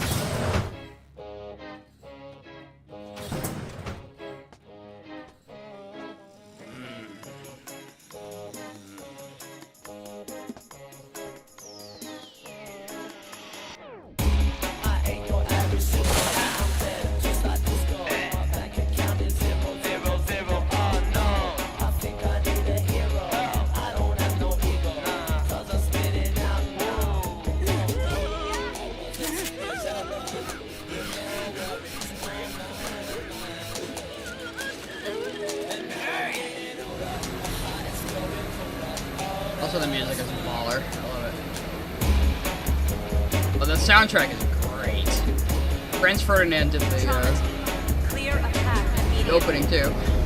Emergency evac underway. Emergency evac. Oh no! What this whole production is fantastic. Clear a path immediately. Love the style of it too. And it's Trigger, man. They're a prestige animation studio.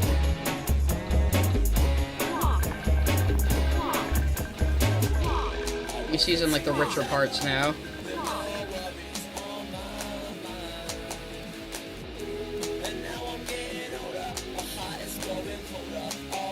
He smirks here because he just watched like a brain recording of the guy who got shot up by police there. He thought it was pretty cool.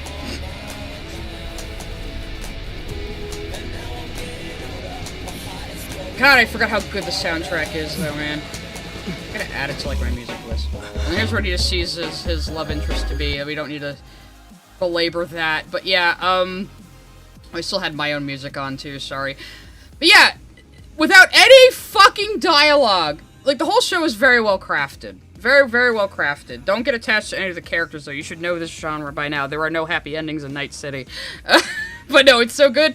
Stylish, fantastic animation. Everything about it is just so... It's delicious. But this one scene with absolutely no fucking dialogue establishes everything you need to know about the environment this kid has grown up in. It's completely normal for him to exit his apartment in the morning to just find bums sleeping on the street. You know, he just walks right past the drug huffers and the homeless people and the guy peeing in the corner here. It doesn't faze him. This is normal to him. This is the world to this kid. To David. And this is his usual routine. He gets up on the bench and jumps down into the garbage because the entire stairwell is blocked by debris. And this is just his normal morning routine.